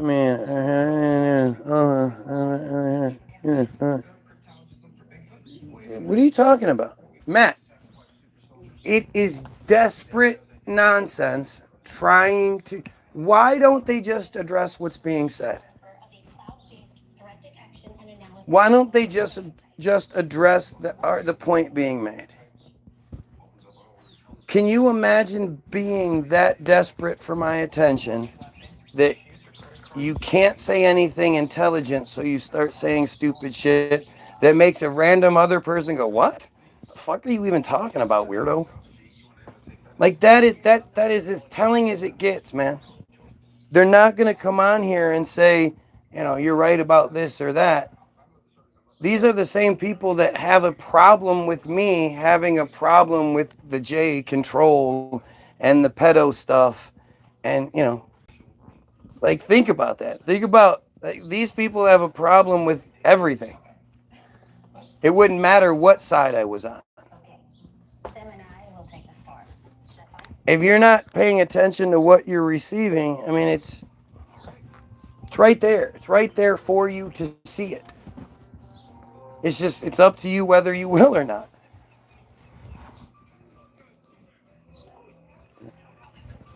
Seven likes, 10 views. Makes so much sense.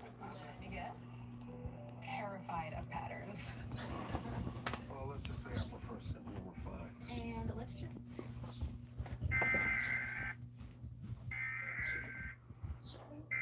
Oh, it goes out the window and it's your thing. Then it comes and it comment the same errors and thinking when it comes to... Like, what point? Like, that doesn't even make sense. You're just saying dumb shit. Democracy manifests. Is it? I don't even know. We're not a democracy. We're a constitutional republic.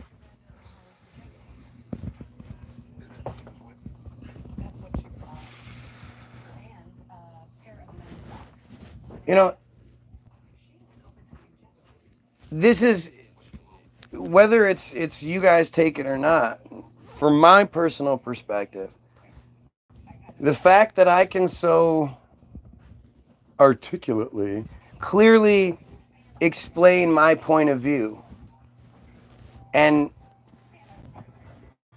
that nobody actually comes in and tries and messes with that.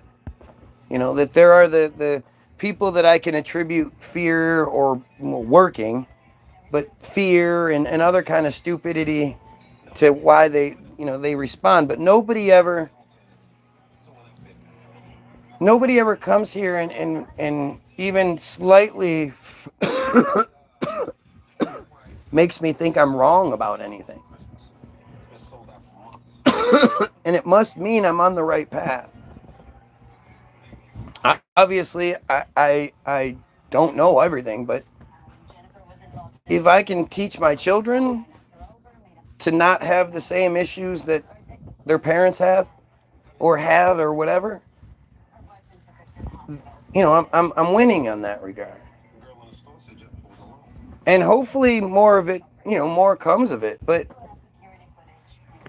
you know, I just can't, nobody can tell me why it's wrong for me to want to eliminate the J control scheme, the pedos, the genocide, all that. Nobody can even attempt to tell me what's wrong. People go to great lengths, you know, like they'll talk about everything else, my hair, my wife, to think about it. Think about in some sort of argument you hear and somebody starts bringing up somebody else's kids, right? Nobody that's watching the argument will go, oh yeah, that's a good, everybody thinks like, don't bring other people's kids into it. That's just low, desperate shit. But these guys do this kind of shit, right? They'll do anything but address what I'm wrong about. I don't know what else you need. Like I say it to my wife. If I was wrong, wouldn't there be more people telling me what I'm wrong about? And how can you? By all means. Just how does anybody say it's wrong for us to resist this insane cult's control?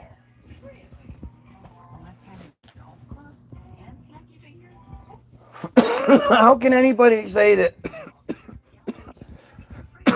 the people that get caught violating not just children but women and men also, that they should be allowed to continue? Who makes that argument? Whoever thinks that pedos should be given a second chance? Oh, you only fucked with that 9-year-old once? Oh, well, it was only that one time too? You never did it before? You never looked at, you know, child exploitation materials or anything? You just happened to fuck with that teenager that one time? Well, I guess that was an accident. You learned your lesson, buddy. Who thinks like that?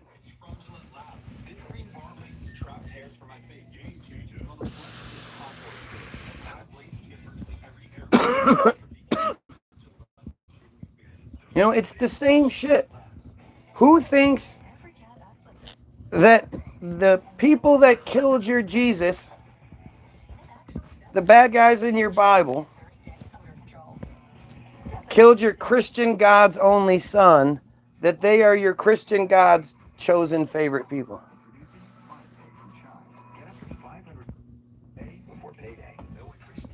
Who thinks that way? You know, what fucking planet are you on?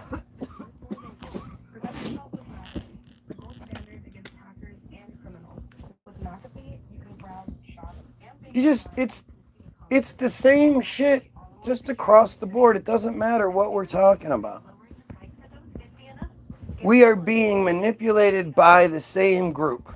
At the end of the day, if you follow whatever it is, whatever thing that's happening, if you follow it up, you're gonna run into the J's.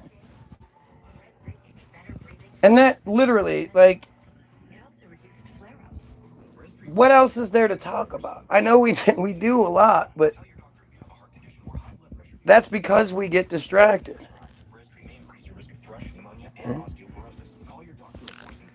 Like, to me, like, I'm desperately trying to, like, what language do the Trumpanzees speak that they're still falling for this piece of shit? How about those gas prices? How about those food prices?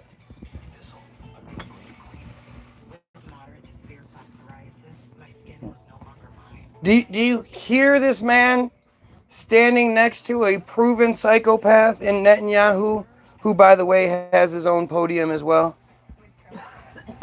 Do you hear this man talking about ethnic cleansing and just wiping out an entire population? This crazy guy talking about we're going to buy this country, we're going to buy that. You guys hear this shit? Like, this man who is doing everything he can to make it so he can run for a third term, but Obama can't.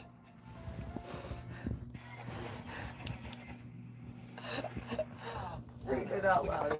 In a sane world, vaccines protect the vaccinated. However, on Clown Earth, the unvaccinated must protect the vaccinated by getting vaccinated with the same vaccine that doesn't protect the vaccinated from the unvaccinated until they are vaccinated against the unvaccinated. Exactly. I love that. I mean, it just, like, at what point does why, like, where do you stop believing? Where do you draw the lines? How does your arrogance kick in? I always think this is such an interesting argument because people don't think about it.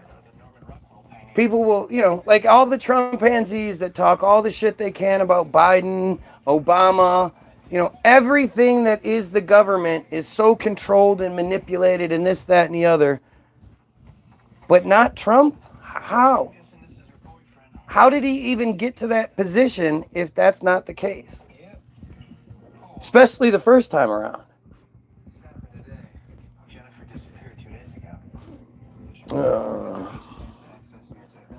I'm a commercial airline pilot. We make announcements. Sure you do. It's 1/4 sperm and a fourth. It's that kind of stuff that gets you ignored. You got your wish? I mean, ask yourself what's going on here.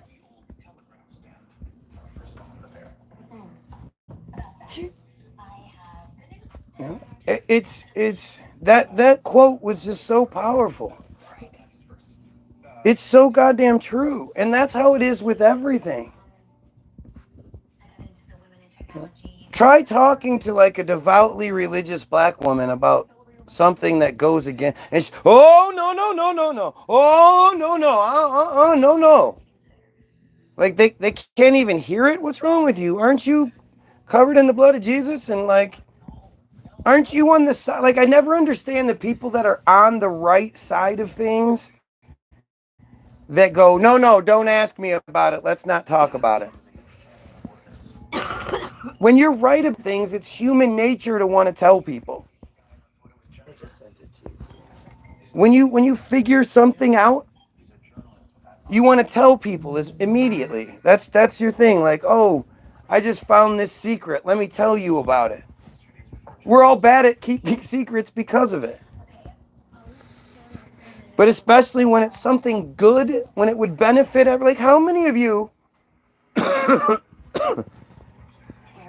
if you found some sort of secret that could benefit humanity, and obviously it wouldn't make you a bunch of money, so you just how many of you would be like, oh, well, I don't want to tell people. It's going to benefit humanity too much.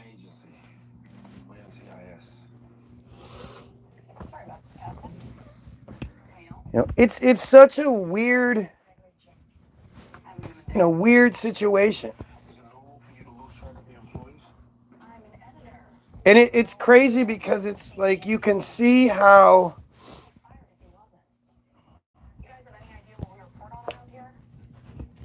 our history to me it's so broken at this point. I feel so weird talking about it.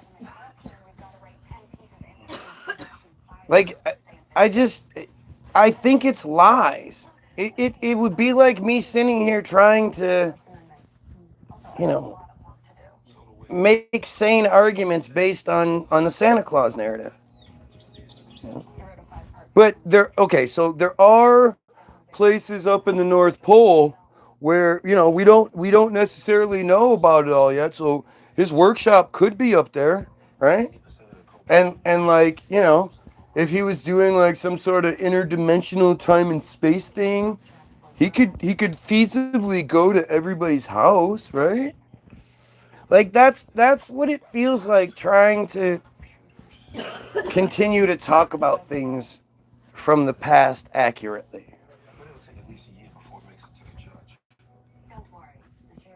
And that, you know, it's part of it that we just don't,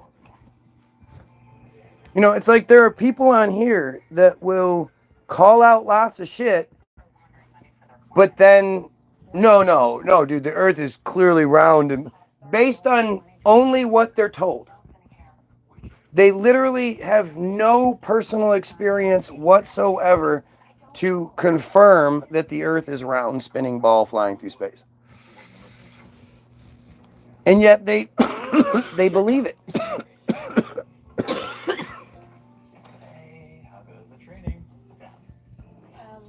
And the reality is, the earth shape argument is just this huge distraction.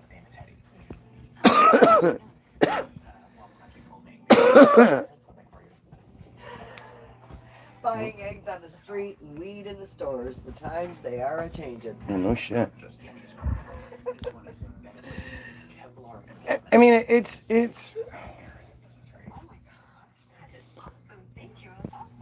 you know, it's all ends up being distraction.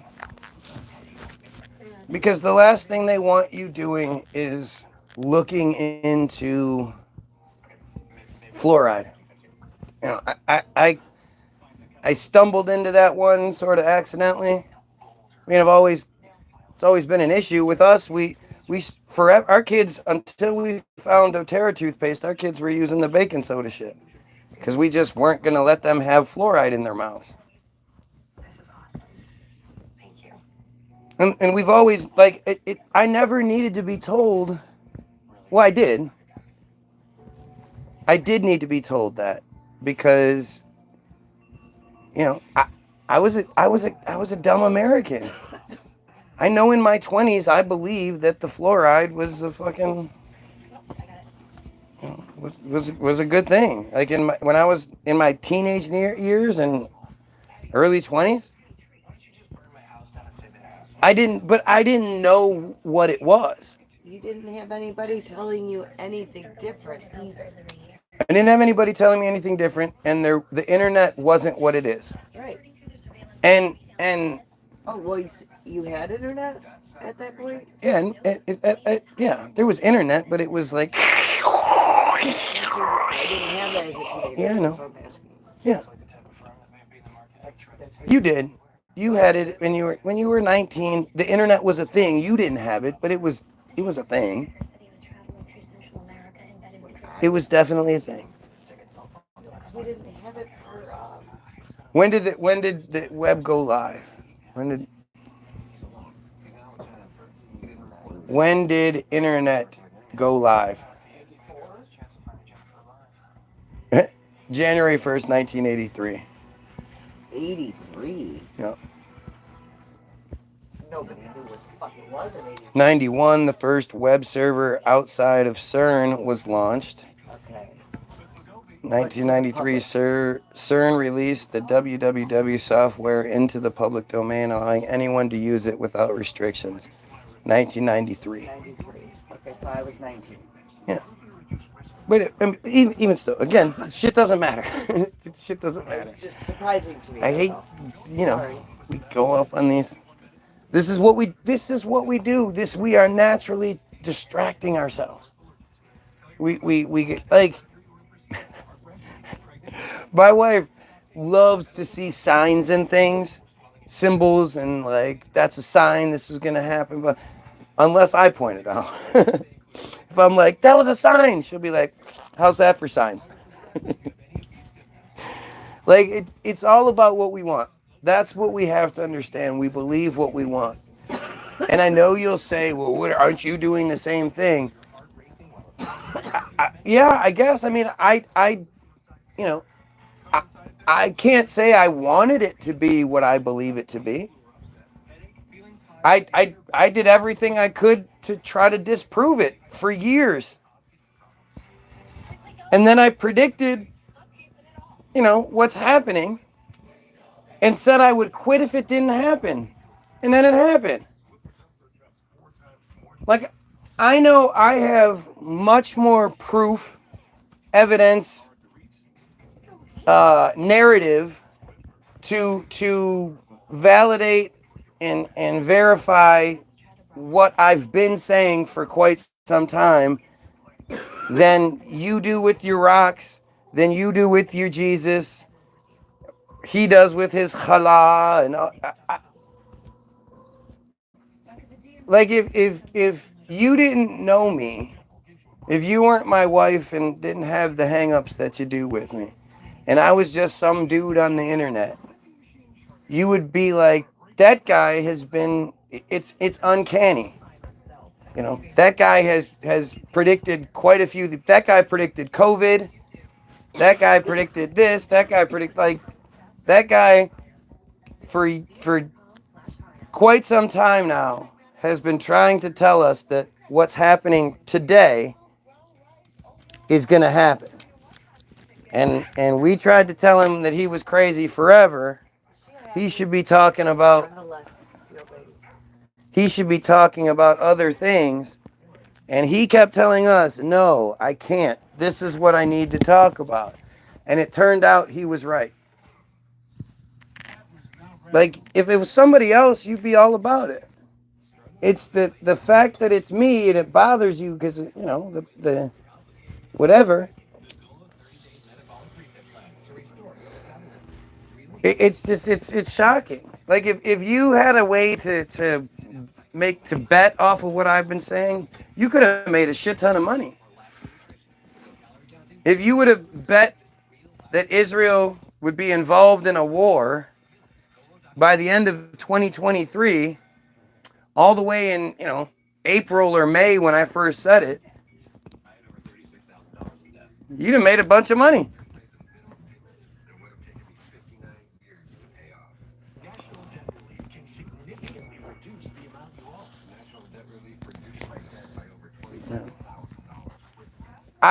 If somebody can tell me why we shouldn't be trying to cut the head off of the monster instead of being focused on everything the monster tells us to focus on. Like, I want to hear it. If you can tell me who the bad guy is beyond the Jays, I'd love to know. But you better have some good explanation for it. Botox effects may spread hours to weeks after injection, causing serious symptoms. Alert your doctor right away. Trouble swallowing, speaking. The reality is, I am more like Jesus than anybody else you know. You got Guy, the son of Guy, born on Christmas. Both of my parents are born on the summer solstice, same day, same year. So they're on the cusp of Gemini and Cancer. So they're each 3 astrological, because Gemini's 2, the twin.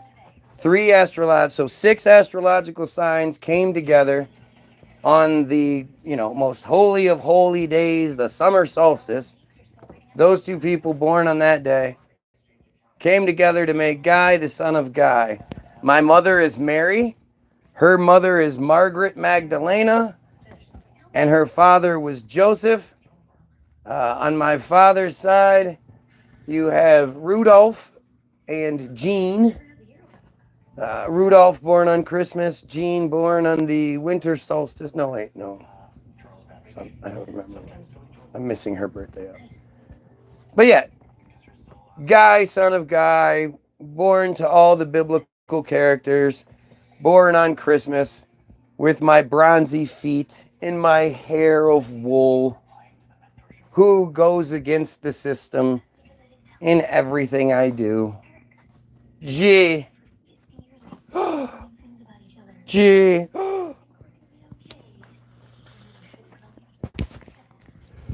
Oh, for some reason we're down to 2, and I am trying to heal the blind. You are correct. Do you guys even know that goofy story? Like, I know when I was growing up, the idea of Jesus healing the blind, I guess I always sort of thought of it like a Benny Hinn thing or something. Like there was a group of blind people, and Jesus was like waka waka waka waka, and they could all see. And it's funny because like if you ever see those things, like I saw this one, the Jew for Jesus guy.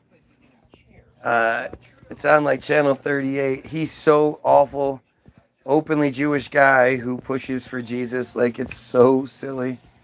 But he went to some deep dark African place, and you know, and he's just such a clown. Got his best Ric Flair robe on. Like he's such a joke. But he brings out this kid who is supposedly deaf, dumb, and blind, has been since birth. I don't know, he's like 18 or something. And he does his haka waka on him. And suddenly the kid can see. And it's not like he's like, my eyes. He could just see. And now they start singing songs. And this kid knows all the words to the songs. And he's just singing along. Like he knows how to sing now. Not only can he speak, he knows how to sing. He knows all this shit. He just got healed. Like it's just silly, right? But I always thought that that's what Jesus was. Turns out, so Jesus is sort of in a bad spot, right? He's been using Godspeed to go from temple to temple. But he's sort of in a spot where people are like, hey, Jesus, like, you've been talking a lot of shit. Because all Jesus does, if you read the Bible, all Jesus does is walk around and be like, why didn't you believe me? My dad is the God of gods, the Lord, and he is I, and I am him. He is I am him. I will not eat green eggs and ham, Sam, I am. Like, he's such a baby the whole time. So he finally gets called out. This is one of the most fucked up stories in the Bible, and people just, it's funny how people glorify it. So they're outside one of the temples, and Old Blind Billy is sitting in Old Blind Billy's spot. Old Blind Billy is like, 30-something, who knows. But that's his little spot. Back in these times, if you were blind, you're a piece of shit. So he's this poor-ass beggar who everybody, like, spits on and, like, man, stupid beggar, stupid blind guy. Why don't you know how to do things, blind guy? So they treat him like shit. And it's so bad that his parents are ostracized. They live on the outskirts of town because they have a blind kid. They're so bad. They have a blind kid. They live on the outskirts of town. Which is interesting because you got to wonder how Blind Billy gets to and fro, but he does.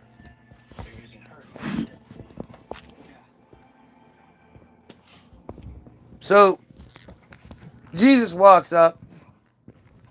And he's like, they're like, Jesus, you got to do something. So he's like, all right, check this out. So he walks up to Old Blind Billy. And he's like, stand up. And Blind Billy's like, what? So Jesus, mind you, they're in the desert. Jesus spits into the desert sand enough spit, enough of a loogie to be able to make a paste out of the desert sand. This is what it says. So he had to be like, this is the desert sand. It's probably 100-degree sand. You're gonna have to spit quite a bit to turn it into a paste. But eventually, Jesus forms a paste with the spit sand, and he wipes it in Blind Billy's eyes. Wipes all the spit paste all in his eyes. And then he says, all right, go, Blind Billy, go over to that river over there and wash it out. And Blind Billy's like, can I just use a bucket of water? And Jesus is like, no, you got to go into that water over there. So Blind Billy fucking walks his ass over to the... I don't think the blind stick was made yet. walks his ass over to the water, gets in the water, comes out, and he can see now. He wipes the shit, and now he can see. And again, he's not like, fuck, it's bright out here. What the fuck? No. So everybody's like, man, that's amazing. That's amazing. And then some asshole like me has to be like, can I, Jesus, can I have a word? I was kind of wondering, like, old blind Billy's life has been shit. Like, we spit on him and stuff. Like, it's bad. He's blind. You know, like, he deserved it, right? Not blind anymore, but he was blind. Jesus is like, yeah, he was. That's bad. And Jesus and his parents lived on the outskirts. Yeah, it was bad, right? Jesus is like, yeah, I know. See what I did? I made him see. And they're like, yeah, no, I get it. But, like, why was old blind Billy blind? Like, did he do something to deserve such a horrible fate? Were his parents evil? Is that why? Did they do something so that they, that they deserved to have this old blind kid, blind Billy, all blind and stuff? Ugh. What did they do? What did these people do to deserve such a horrible fate? And Jesus was like, no, that's the best part. Oh, man. Oh, I can't believe you don't see it. No, see, my dad, like, he owns a dealership. He can hook you up. My dad, he knew one day I would need to do this miracle, right? So, like, you couldn't just have some blind guy show up out of nowhere. That would be all televangelist and shit. That wouldn't look real. You guys had to know about, like, so he was blind so that I could do this today. Like, isn't that cool?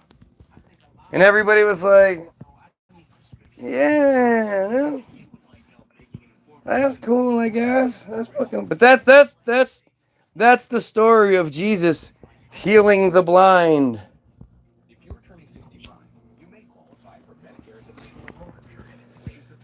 Like, it's crazy how people people will say they believe in this shit. By the way, if you're watching, like, share, sub. People will say they believe in this shit, but they don't actually know the stories behind it. Like, that's a fucked up story. So many of you base your bigotry towards gays, trans, and all that on the Bible. But you don't know, like, you'll be like, it's in the Bible. Sodom and Gomorrah, man. Sodom and Gomorrah. But you clearly don't know that story. Because that story is fucked up. And it has nothing to do with homosexuality. Nothing. You guys ready? You guys ready for this one? It's a pretty funny one. So, two angels are walking along on their way to another place. And on the way, they pass by, I don't know if it's Sodom or it's Gomorrah, whatever one. But apparently Sodom and Gomorrah are like these, like, old school style, where, like, it's a town surrounded by a fence or something.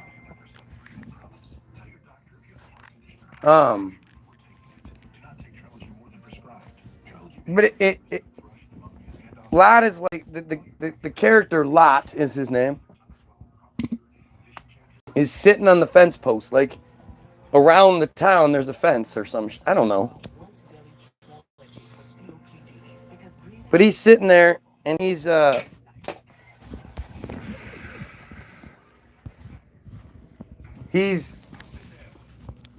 whittling, we'll say.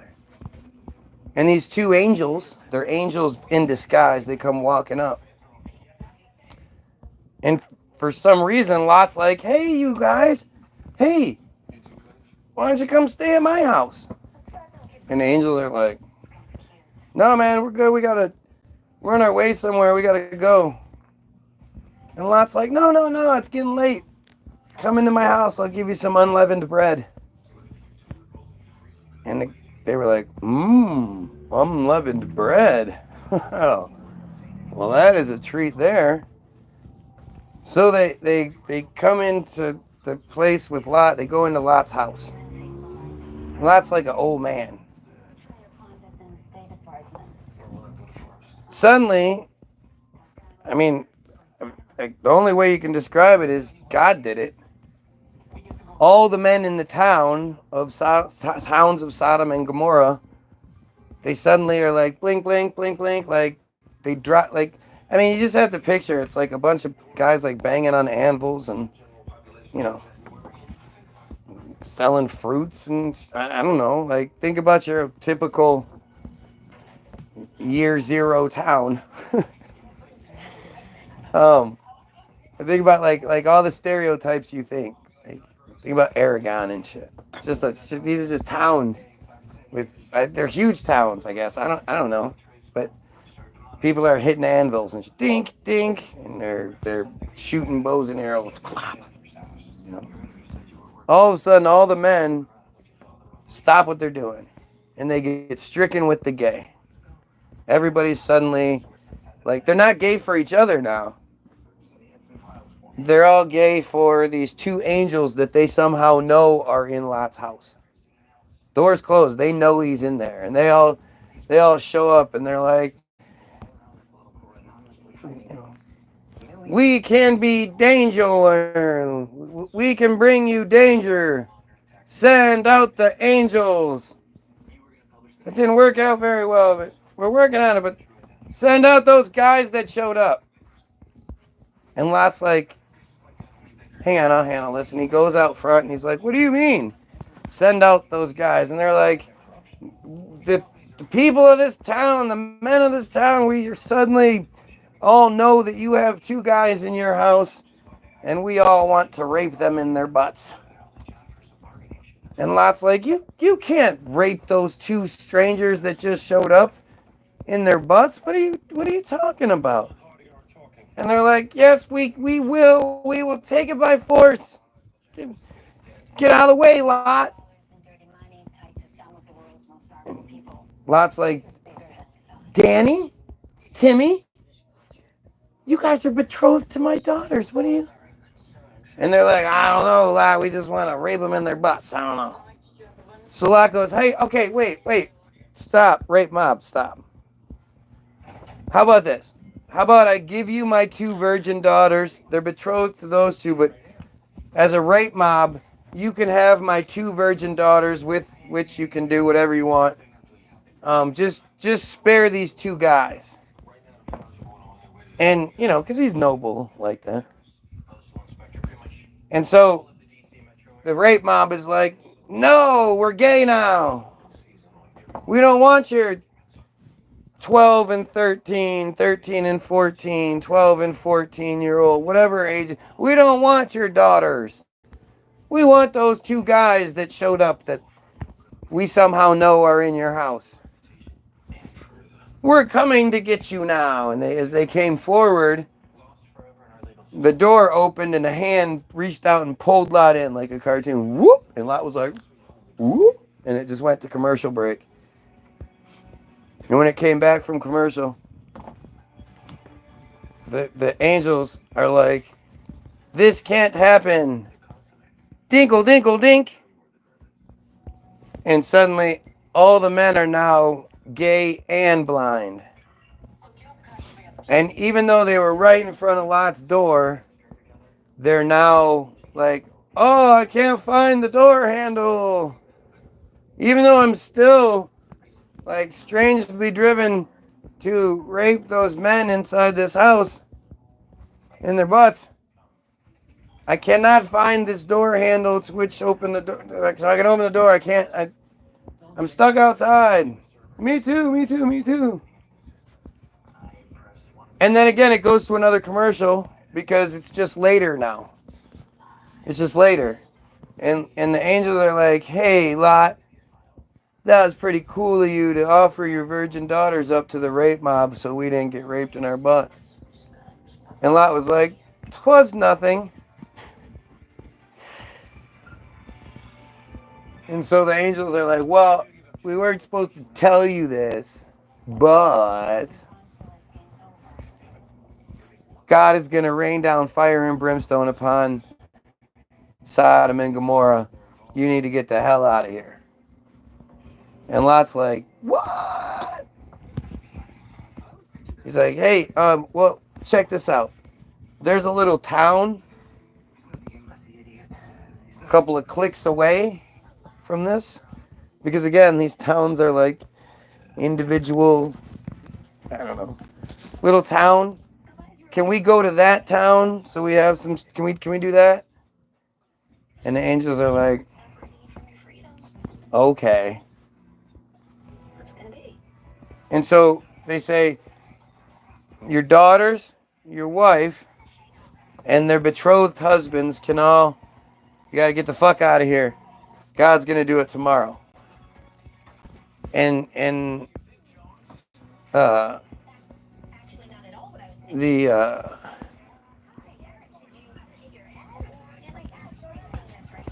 angels say, and if you turn around and look back at what's happening, you'll get turned into a pillar of salt. Turn into a pillar of salt.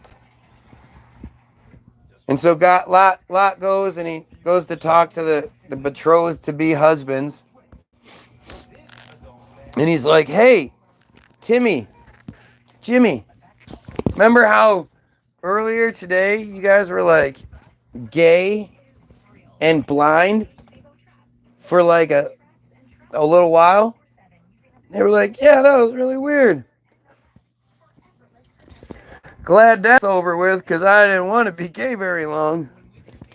And Lot was like, well, that was actually, I can explain it. That was angels. And remember how I got pulled in by that weird hand? Yeah, that was the angels, and then they made everybody blind, and then it was later, right?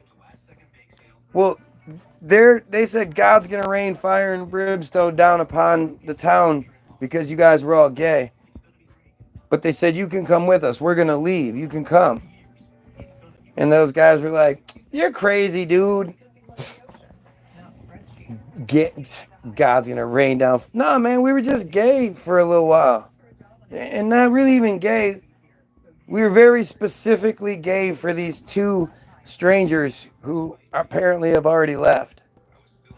So, like, it's okay, dude. And Lot was like, no, it's going to fire and brimstone. And they were like, you're crazy, old man. So Lot was like, fine, talk to the hand, because the face don't want to hear it. So the next day, and it's the next day, and they leave, and again, they use Godspeed, because, Lot's this super old man, but he also has these two daughters that are, like, between 12 and 14, somewhere's in there, they think. And on the way there, the stupid wife, because women are stupid, she turns and looks, and she gets turned into a pillar of salt. Bam, bam, bam, bam. But they don't, she must have been in front of them when that happened, because it's not like they could look back and see her. But they get to the town, and when they get to the town, Lot's like, I don't trust those angels. I think they might have been lying. They're probably going to destroy this town too. Hey, there's this cave up at the top of that mountain over there. It happens to be stocked full of food and clothes and beds and liquor. Lots and lots of liquors up there. Why don't we go up there instead? So they like Mario brother, doink, doink, doink. Because, it's easy to climb mountains and shit. They climb up to the top of the mountain, and they're now inside this cave. And now, apparently, they can look back because they look back and they see that Sodom and Gomorrah is smoldering because the fire and brimstone is rained down. Yet the town is still intact, but they're already there and comfortable, so they're just going to stay in the cave. Now, at some point, the two teenage daughters, 12 and 14, or 13 and 12, or something like that, they are having a conversation between themselves in which, the little imps that are there writing down everything that happens in the Bible, all the individual conversations that took place in the Bible. Nobody ever wants to address how the fuck we know what those two girls were saying to each other in the cave. But, yeah, let's not think about that. They decide that their father, that he's such a great man. He offered them up, these two he offered them up to a rape mob to save a couple of strangers. Like, what kind of fucking, like, he's a great dude. It's too bad he doesn't have any sons to carry on his legacy. They're just the girls, so they don't carry on his legacy. If he had some sons, then they could carry on the legacy. So these very young teenage girls figure out all they have to do is get their 90-year-old father super, super drunk to the point where, like, because if the man doesn't remember it, it makes it okay. The girls, I mean, they're just stupid girls, right? If they know, it doesn't matter. But if the man were to remember it, then that might be a problem. But since, they got him so drunk that he doesn't remember it, they essentially, grape him. And, the first night, the older sibling gets him so drunk that this old man's dick still works, but he's so drunk he doesn't remember having sex. I hate saying it, raping his own daughter. He doesn't remember that. But the next day, the completely inexperienced virgin teenage girl knows that not only is she pregnant, she's also pregnant with a boy. And so now it's the younger sister's turn. And the next night they do the exact same thing. They get him so drunk that he doesn't remember doing it. And the next morning, she also knows that she's pregnant with a boy. One of the children grows up to be the leader of the Moabites. The other one, I don't remember the name of what the second group of people are, but he grows up to be the leader of a different group of J people. And that's the story of why you don't like gay people, because of Sodom and Gomorrah. Do you realize how insane that shit is? Just out of curiosity, why do you assume they were underage? Because they were. It's in the book. It's in the story. I've read it multiple times on here.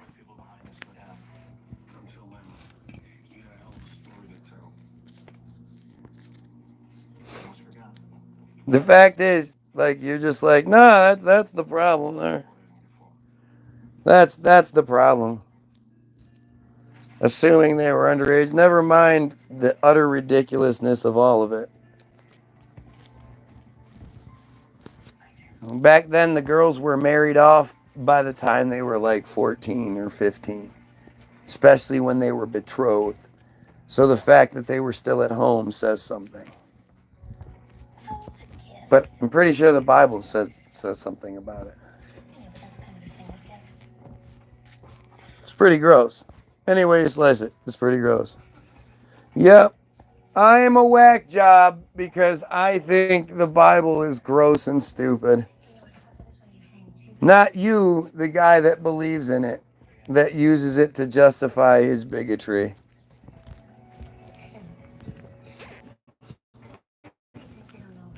Can you believe that Christians will like use that narrative as their justification for why gay shouldn't be? The Bible clearly, God burnt Sodom and Gomorrah because they were gay, blah, blah. Like, it is phenomenally stupid. And it's horrifying to think that, like, these people vote. These people, are allowed to drive cars, and these people are allowed to, just exist. Like that they would have any sort of power or say or, it's just crazy. That's why democracies are dangerous, right? Because all it takes is 49%, 51% to agree, 49% to want something completely different, and it doesn't matter. If you're part of the 49%, you're fucked. The 51% said so.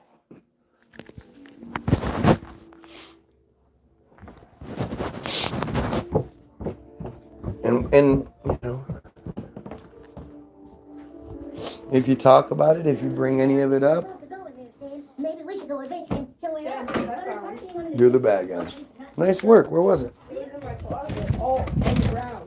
Well, that says something. No, Mom put it away. You going somewhere? No. It's beautiful.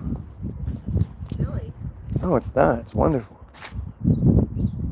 Other than the nastiness.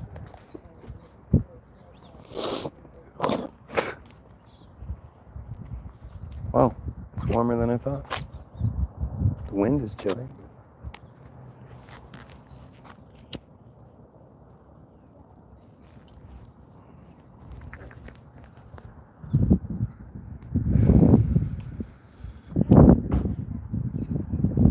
The whole Israel stuff is so... It's what it really is. It's what the distraction... It all comes down to the same shit. Whether you're arguing about... I find it so crazy how they have us arguing about some of the dumbest things.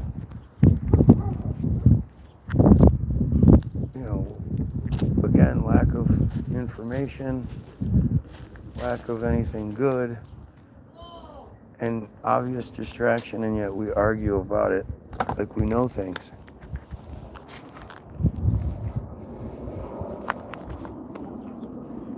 It's so crazy.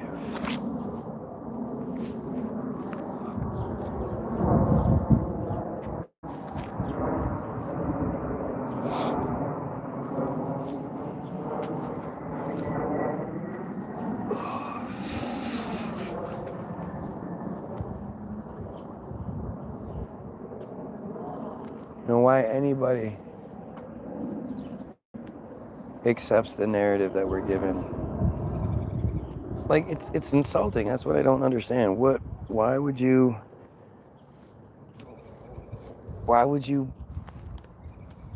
believe what you're told to believe when what you see is totally different? When you're clearly being lied to. Well, how could anybody ever begin to say there is no J conspiracy? Well, why would you? Like, what? The argument that I've gotten twice now from anybody that's actually been willing to engage in it was that there's not enough of them. That was it. Like that the conspiracy is too big for such a small percentage of the population to control it.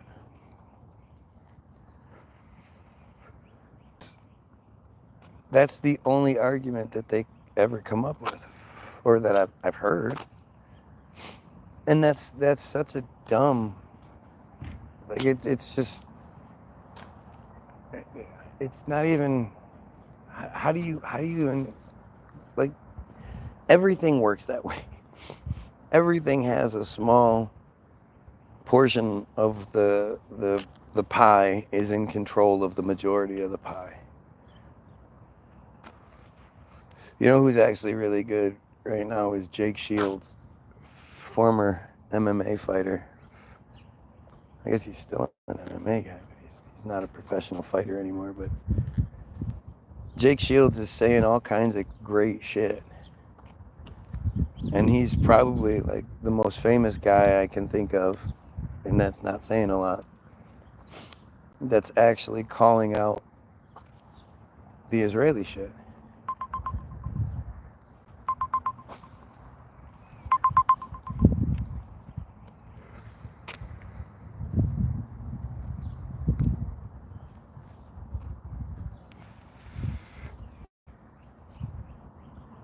There's a pretty girl. You guys see the new pretty girl? The new Billy Carson, but it's a pretty girl.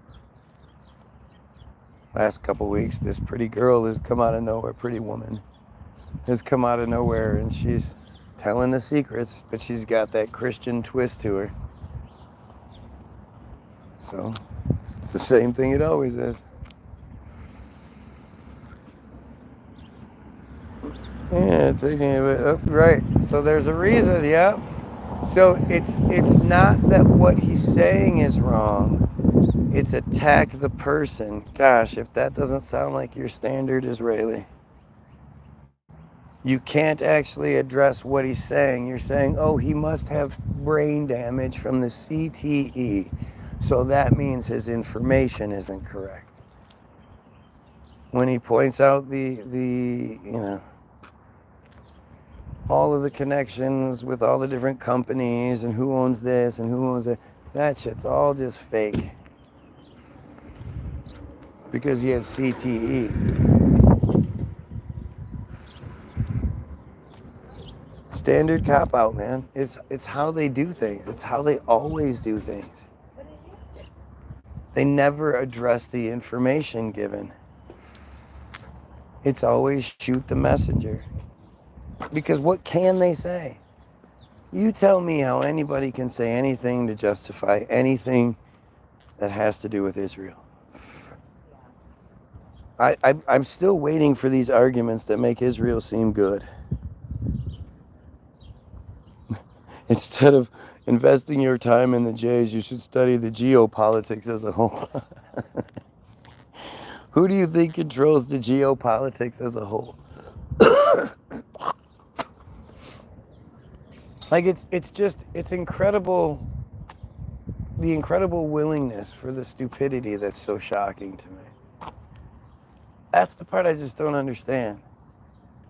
You think the geopolitics is just this chicken with its head cut off running around all these different directions? No, it's all carefully crafted. There's a one world government. There has been for a very long time, if not the whole time. And, there always will be. Whether it's a good one world government or a bad one world government, there's a one world government. Still do the stuff, but it's not. It's just average. Like It's a little bit better than average.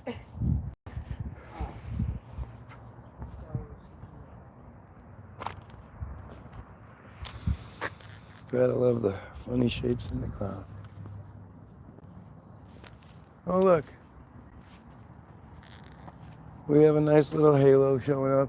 And apparently, this one decided it was going to get real thick over there.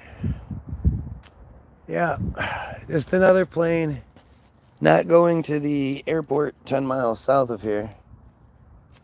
Just happens to be going in the direction of Selfridge Air Force Base. What a quinkydink. Well, anyone to debate, if anything you hear you call stupid. I mean, if you're saying something that's stupid, I'm going to call it out. What do you want me to say? That's not very smart there. That's kind of silly, Billy. Is that what you want to hear? Did I not address your comment and say, who do you think controls the whole thing? Or is that just one of these cop-out statements because you can't agree that there's obviously a control mechanism in place and it's not just geopolitics running wild?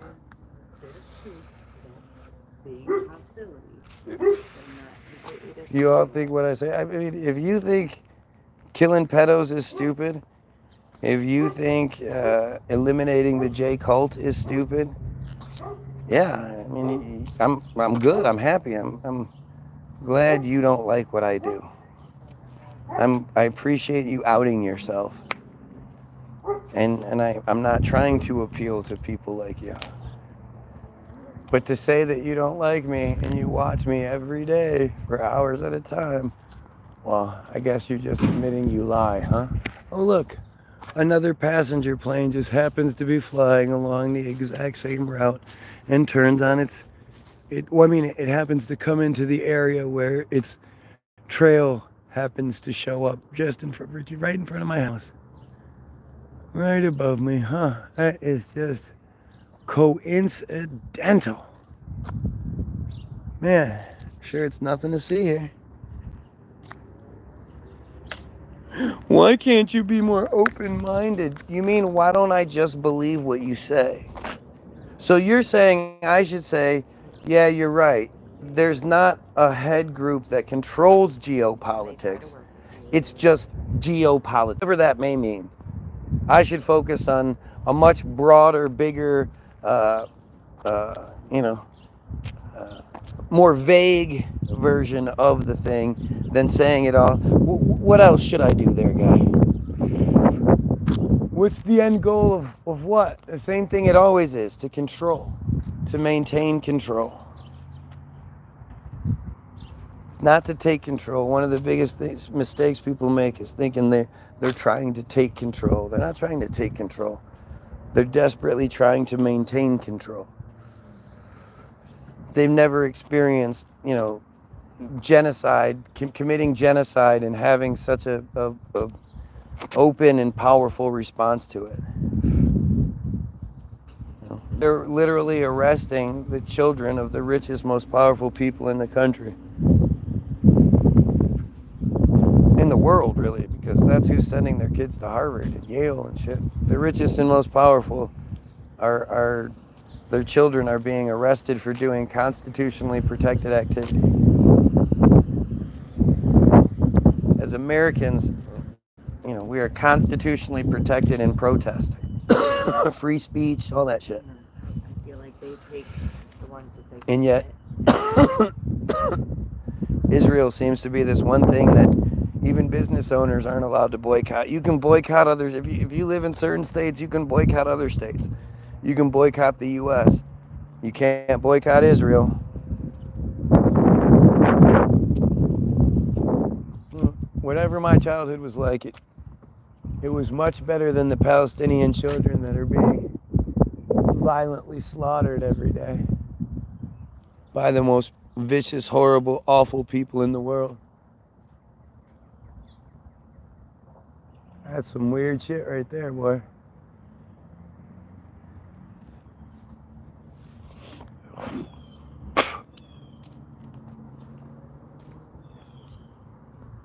I mean, it's like, think about it. Who is going to be more concerned with anything that has to do with me than what I'm talking about?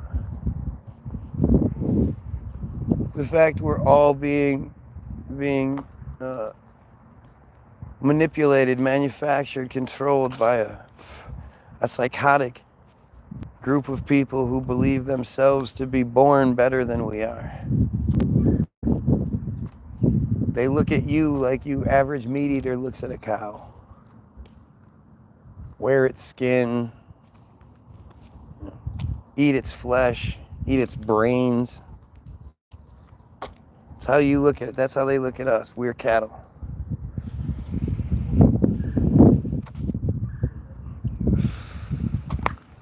Not to mention all the predatory birds, tons of hawks,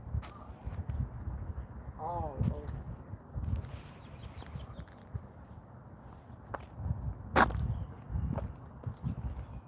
It's strange, man. It's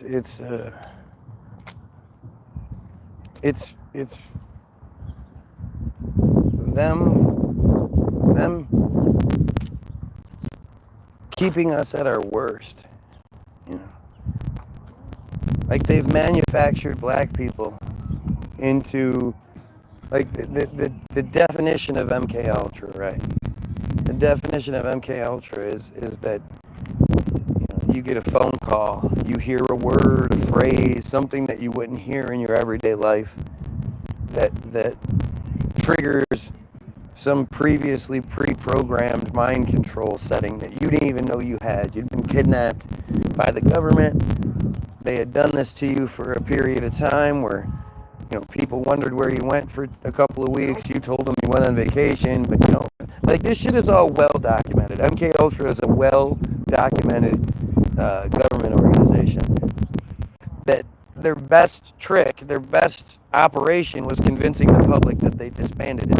They just changed the name and kept going. But the whole idea is that, again, they call you on the phone like they did with Sirhan Sirhan, who had a long history of psychiatric work and medical stuff associated with the government and with people who turned out to be higher ups in the MK Ultra program. And Sirhan says, look, I clearly did it. I was, if you look at the pictures, I'm there, I got the gun, I'm holding the body, which even still doesn't make much sense. How that picture was all taken doesn't make much sense, but he says the only issue is, last thing I remember is I'm at home cleaning, phone rings, next thing I know the cameras are going off and my picture's being taken and I've just shot Bobby Kennedy. And he doesn't, he says, I don't deny it, I don't remember doing it. And that's MK Ultra, right? Convincing people to do things against their will, against their best judgment, against, self-preservation based on mind control, based on trauma, trauma-based mind control, where they get you to compartmentalize. And when that phrase is uttered, you go into that other compartment where you do things that the other compartment won't remember. And when you think about what they've done with the word nigger and how they've gotten black people to commit crimes over the utterance of a word, it's terrifying. It is terrifying. Give me this. You're going to need a second. 100 and meet me in Kalamazoo. Fuck you. Are you kidding me? 30%? All right, stupid. But I shouldn't call that stupid. But to think like black people through media, through all the movies, through the rap videos and the goofy fucking, step and fetch it clowns that they've shown us throughout the years. Go look at 2000s rap. Go look at these guys with do-rags and headbands and jerseys with t-shirts and an undershirt and just go look at the clowns they paraded in front of us. All their jewelry. Gotta have all your jewelry, because you're not a real man unless you're wearing a whole bunch of jewelry. A bunch of jewelry.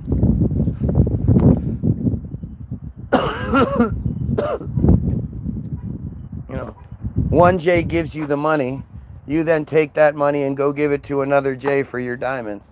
Your worthless fucking diamonds.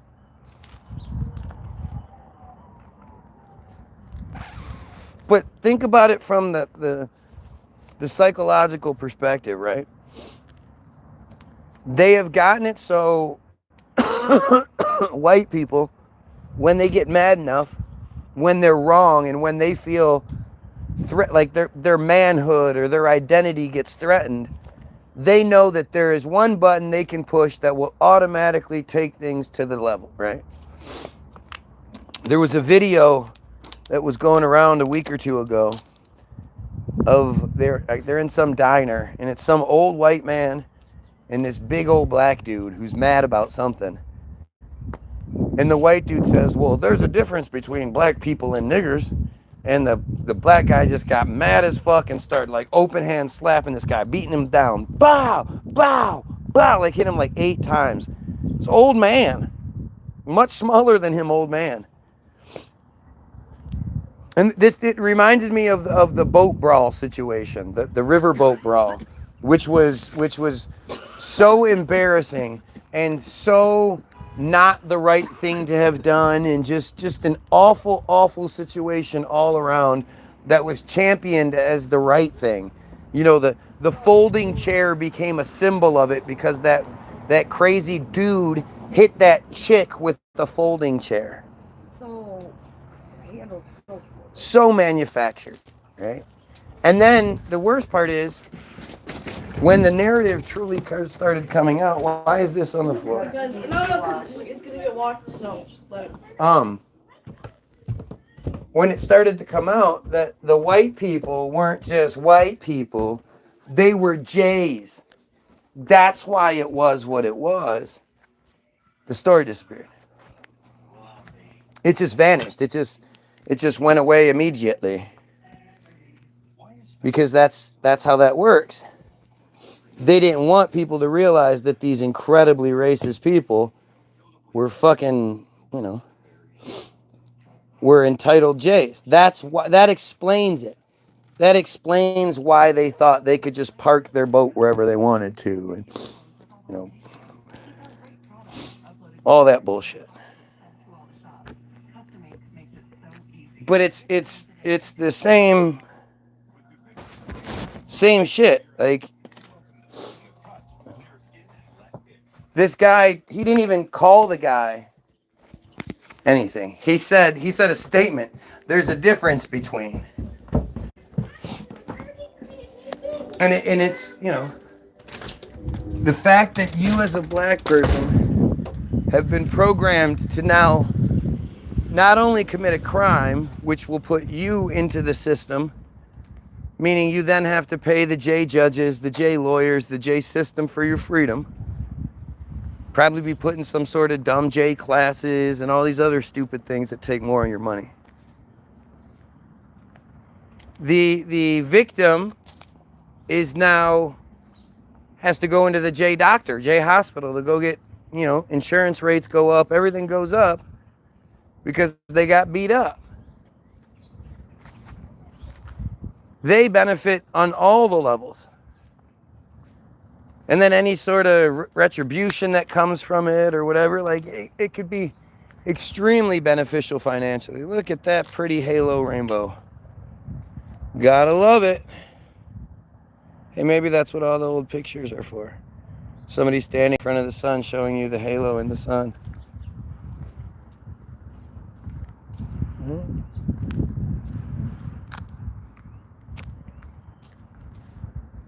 Just think about it. That's all I ever ask you to do is think about it. Tell me what I'm wrong about. That riverboat brawl thing was embarrassing. It was embarrassing. It'd have been one thing if they came to back the one guy up, and then when it, as soon as they backed off, the black people backed off, but that's not what happened.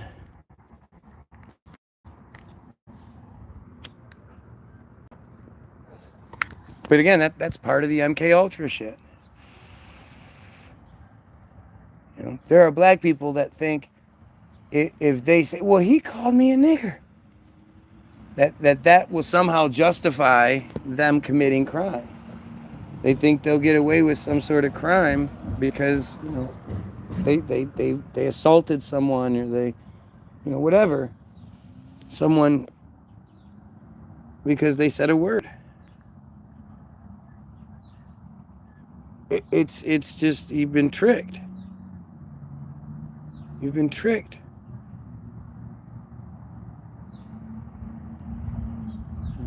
The only time somebody's going to go to that level is if they're a piece of shit, you know, or they've run out of shit to say. And they're just desperate. You've been hurting them with your truth. They're not big enough to acknowledge it or you know, admit you're right or whatever.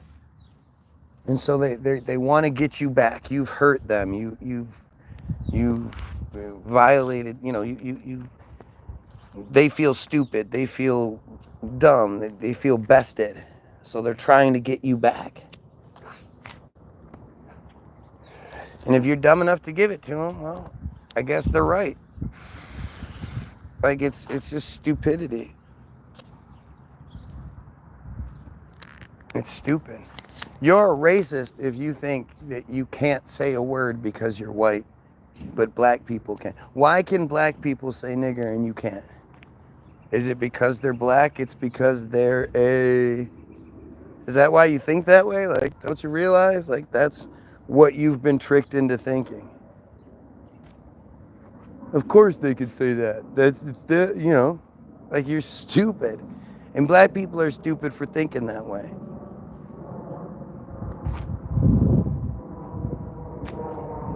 Do you really think the Jays are like, man, I sure wish black people would stop calling each other that. It's taking away the power from our word. No, they don't at all. They just laugh. They just laugh. But if you watch, there's a movie that was made about the beginnings of Hollywood, starring John Travolta, that weird guy from Rounders, who that he's in every movie playing the same character. He's got that face. He's a goof. He's in so many movies I can't pick out one, but other than Rounders. But he's in tons of movies. Anyway. What the fuck was I gonna say about him? I don't remember. I'm getting to that point.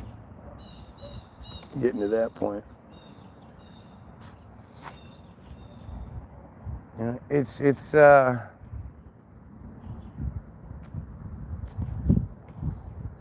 all just manufactured, man. And it's done for a reason.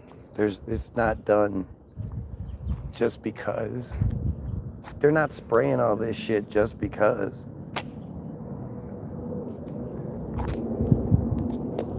Look, an airplane not spraying anything, looping around and heading south to the Detroit Metro Airport, which is about 10 miles south of here.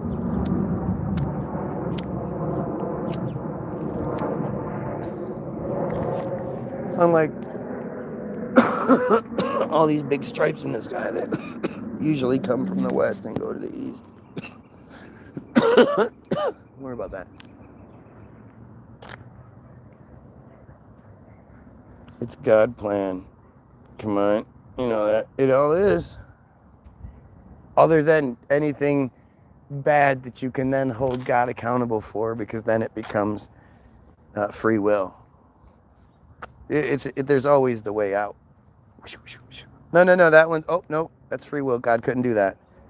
God in all of its infinite power and the dinkle-dinkle-dink couldn't do that. I always think of this video where this guy's daughter apparently got in a really bad car accident. She was in a SUV. The SUV flipped over. The guardrail went through the passenger side. Like, it, would have killed anybody in the passenger side, basically. But the girl was okay. She just shaken up, obviously, really, really shaken up. But her dad showed up, and he's filming it, and the video starts off like he's recording it. Sorry, the video starts off, and he's like, oh, look at my. Let's say the truck is upside down, right? Oh, look at my daughter's truck. Blah, blah, blah, blah. This is just an example of how great God is. God is so good. Look at how bad this is. And he shows, like, he comes close and he gets down low and he shows the bar going through the passenger side and all that. And he's like, this tremendous, terrible thing happened. And then he walks over to his car where his daughter's sitting there. She's like all shaken up. And he's like, and he puts the camera right in her face. And he's like, look, she's totally fine. Everything's fine because God is so good. He protected my daughter, blah, blah, blah, blah, blah. And I'm just thinking, like, why didn't God stop the accident to begin with? Your insurance rates are going to go up. You have to buy a new car. She's going to be fucked up for a really long time from something like that. That all kinds of fucking mental shit going on with those kinds of accidents. Despite, you know, and who knows whatever tickets she's going to get for it, because reckless driving, obviously. Texting or some shit, who knows?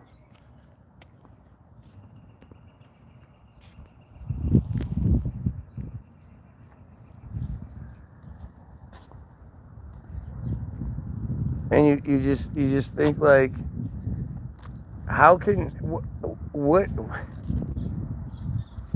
your daughter got really lucky. That's great. I wouldn't want anything bad to happen to her, but to say that somehow God's protection started, like, what made the accident? The devil did it. God was looking this way for that second. The devil was able to flip the car over just as God turned his head, and he was like, oh shit, went to catch the car, couldn't, so then he just, again, saved the girl. Is that how that works? Damn devil. Because the goal is for God to bring people closer to him, not to stop everything bad happening to you. Okay. But the point of what the story I just told you, because this is dumb Christian knowledge, like wisdom at its finest. The point of the story that I told you, that this guy made a point to tell everybody by filming and doing what he did, was that God did step in to save him, save her daughter, or save his daughter. So you're saying God will step in to save the life, but everything else that comes with it, especially the mental trauma, well, God didn't want to prevent that. Noteworthy. That was a pretty good analogy. I never heard that word. It sounds funny. I don't know what you're talking about. Oh, fear the devil's lettuce, huh? Well, it's ad hominem.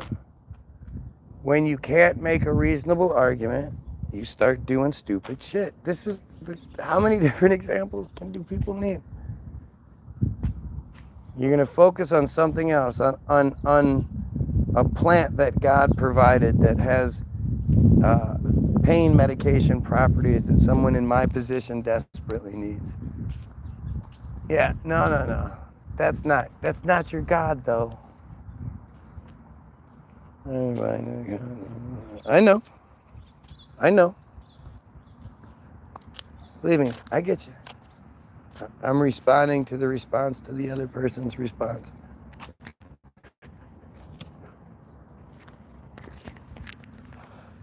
I point these things out for everybody on here. People will say I don't address the comments if I don't address the comments. So I point out the fact that these people have the opportunity to say literally anything. They could say anything. They could really put me in my place. They could lay out some real knowledge for people, some facts. Hey, look this up. Hey, say this. Hey, see that, whatever. And instead, this is the best they come up with ever. This is it. It's the same every time. I ain't for pain and I freak out all the time. Oh, how can you call God's plan the devil's lettuce? Shame on you. No, he's not. They do. But I see your point. It is a good point. And that's the point I was making. God put this shit here for me And you. Take advantage, man. Take advantage. They ask you to swear in Bibles in court, but just tell them the devil made you do it and see how far that gets you. That's a good one. Oh, I like that. That's true. Although there are people that do get lighter sentences, get, they get special treatment because they do say that shit. That is definitely a defense. And there are people that have gotten off on that shit before. I mean, literally, Israel is committing genocide because they say God gave them the right to do so. I mean, that's literally what's happening right now. They have no other reasonable anything. It's just that the God that they provided in the book they provided says it's okay that they do whatever they want to do. They're chosen by God, and we are just there to, facilitate. It's horrifying. And it's why you believe in Jesus. That's why the average American is a Christian. Because as a Christian, you inherently deem yourself inferior to God's chosen people. Therefore, you won't call them out. Or at least you're less likely to.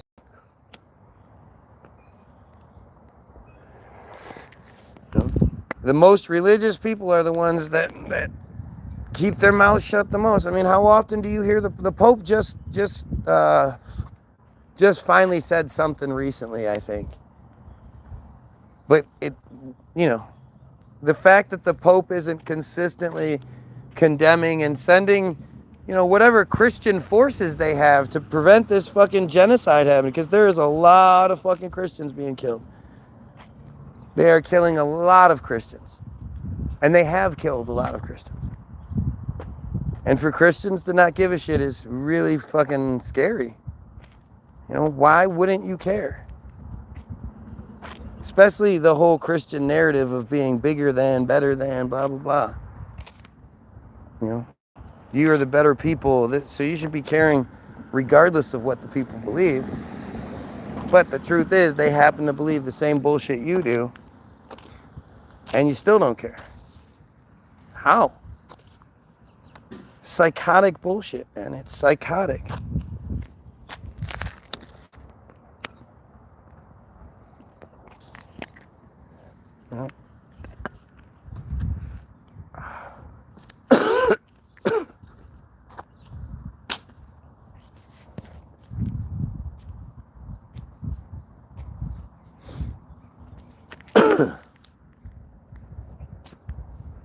I don't know, man.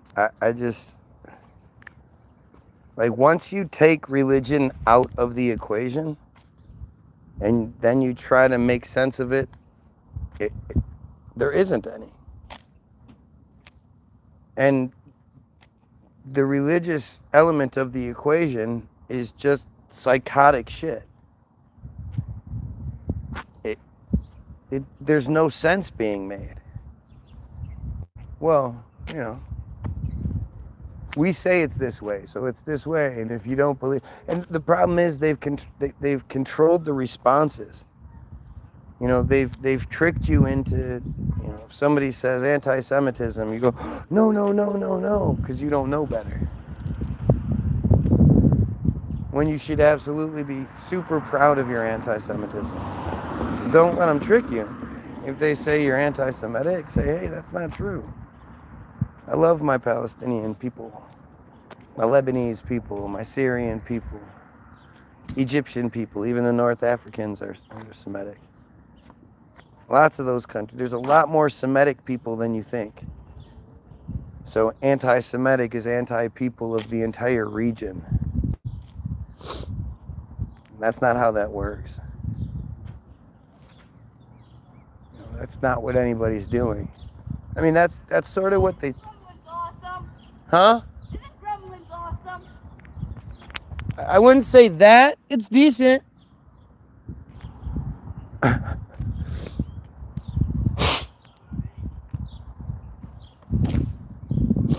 uh,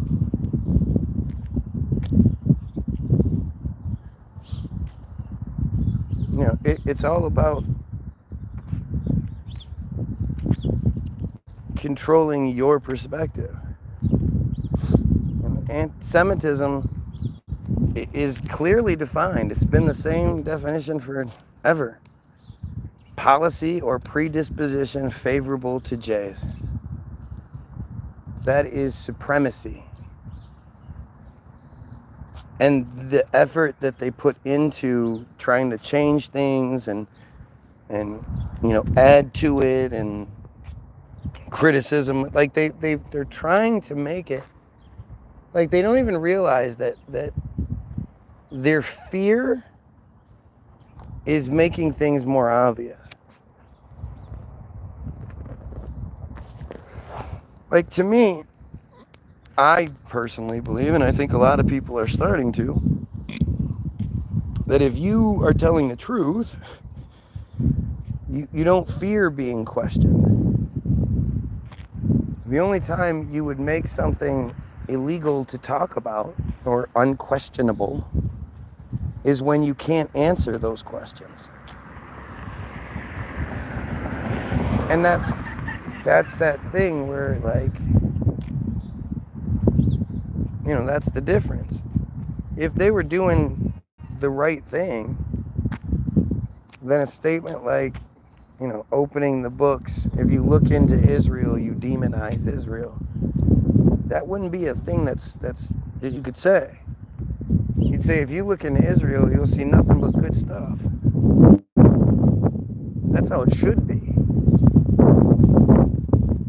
And that's, it's the same thing with all the cult bullshit.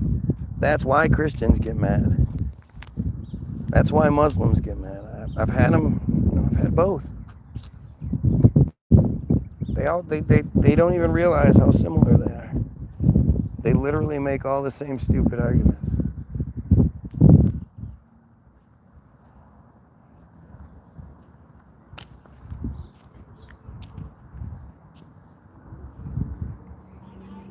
It's scary, man. It's embarrassing.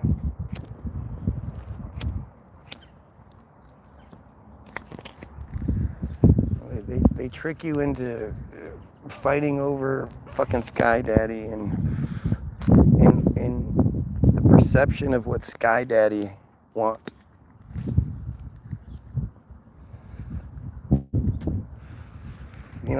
Just the idea of it. Like, if any of this shit was true, you wouldn't have to force it. If any of this shit was true, you'd welcome people looking into it and questioning things, and it's just so obvious. If you investigate the Anunnaki, that makes more sense than anything you read or heard. It bleeds in Christianity Jr. Yeah, but do you just look at the Anunnaki, or do you look at who gave you the Anunnaki? Because who gave you the Anunnaki is pretty important too. And the idea that Dr. Zachariah Sitchin, just sort of came up with all this shit. It's all him. He somehow deciphered it. It's literally like the story of the Mormons, basically. Joseph Smith just magically knows how to decipher these plates that no one else sees, and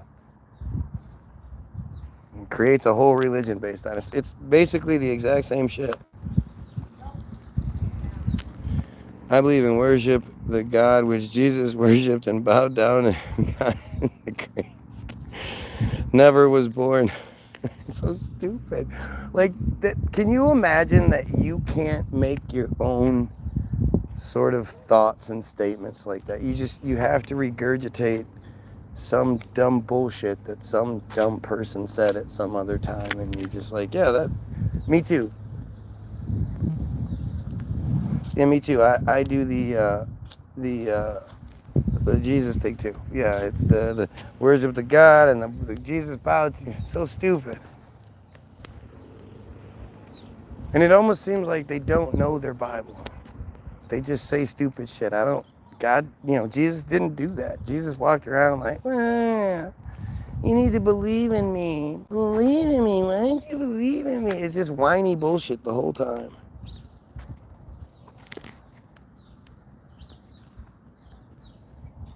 But it's, you don't know the history of your shit. You don't know King James, where the King James Bible even comes from. And then that Schofield Bible that somehow manipulated things but doesn't get credit for. And it's all just, like, seriously, you believe there's a thing up there, down here, everywhere. It's everywhere at all times. It has literally this view of children being raped by clergy, and it does nothing about it. You believe in that thing. It has the magical dinkle-dink powers that it could make. It could hand out heart attacks. It could do all kinds of things to those people. And not only does it not, it's used as defense, as protection for those people. While those guys, they get caught and they get moved, and then they get moved, and then when they can't get moved again, they get sent to the Vatican, where they live their life in penance in paradise. Oh, isn't unfair God tests us with hell and heaven, but God himself could fail the test if given the same standards and rules applied to us? Oh, Mohammed, that was fucking amazing. I wouldn't have expected that from you. Do some research, says some dumb Jay.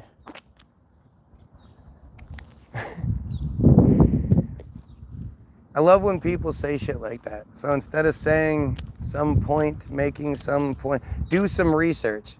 So what we're doing is, I just happen to be just talking about random shit that I was just thinking about one day. And I guess it happens to line up with some sort of biblical stuff. Wow, that's weird. I'd never done any research before. Explain what's the difference between NIV and KJV. One is newer and they're both bullshit. Like, the difference, what do I give a shit about the difference? I read the KJV because that's the one that it supposedly came from. It's all stupid. That's right, they didn't believe in a higher power. Oh, Jesus. They're dumb broads here. So what do you believe in as far as creation? I don't care. What you think of point I've made? I like it. It's a good point. And that was spoken. Blah, blah, blah.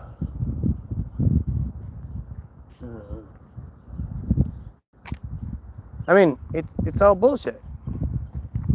It's literally all just J control bullshit. Look at that.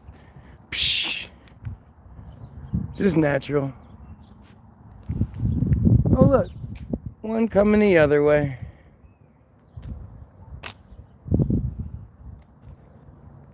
Just normal. It's just normal. Have you ever heard the Mormon religion in South Park? It's spot on and it's funny. Yeah, Mormon, what South Park did with the Mormons and put it in its most simple term is amazing.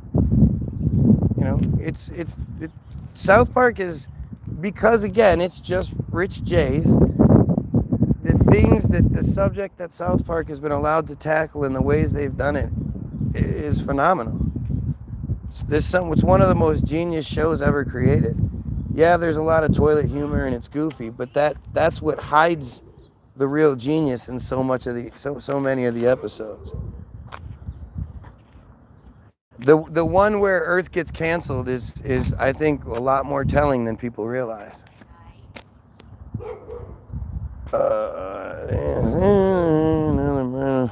Do you need to see the baker to know the loaf was bread? Yeah, that's a great comparison. You're comparing the God of all creation to a baker that is clearly down the street or whatever. Come on, don't be stupid. you're stupefying your point even more. If it's even a point. Until we know how and why we are here, everything else, to quote you, is bullshit, and I don't care, right? We can't know why and how we're here. Do you see, this is the part that people just don't understand. Until the Goyim unify and override the Jays that control the narrative, we can't know any of it. They control what we know. So it doesn't matter what you think you might have discovered, or what little breadcrumbs you found in this bread factory, or what breadcrumbs you found in this factory. They fucking sprinkle, they make the fucking bread. It's the bread factory. You're learning what they want you, how they want you to learn it, when they want you to learn it.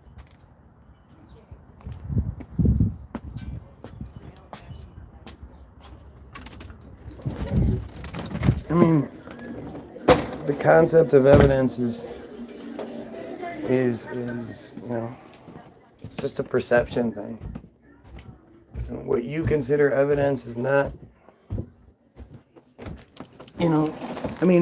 it's about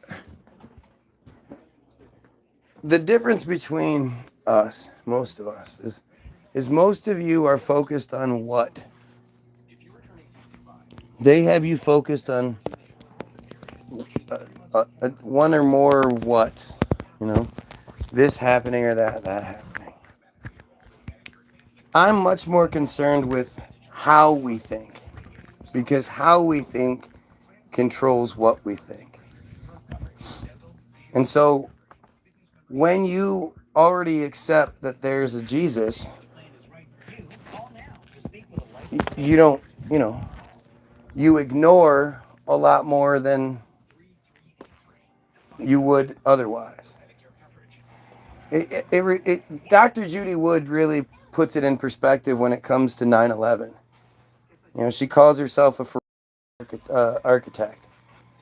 And she says what she does is she goes to a situation, a collapse, and she doesn't talk to anybody. She doesn't want to hear other people's theories about what happened and all that.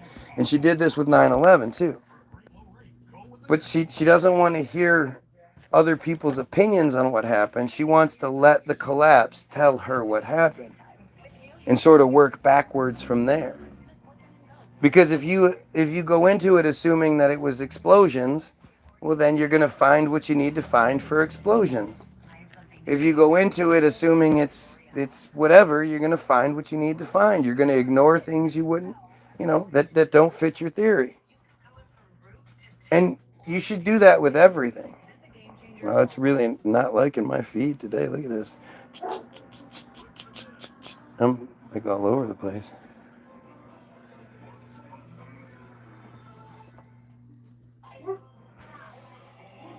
It's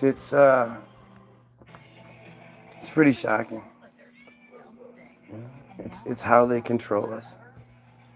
If you believe in germs, then it doesn't matter. You'll believe in shots, and you'll believe in immune systems, and you'll believe in all. How many of you can point to your immune system? If I said, hey, what's your immune system? You'll go, oh, it's my.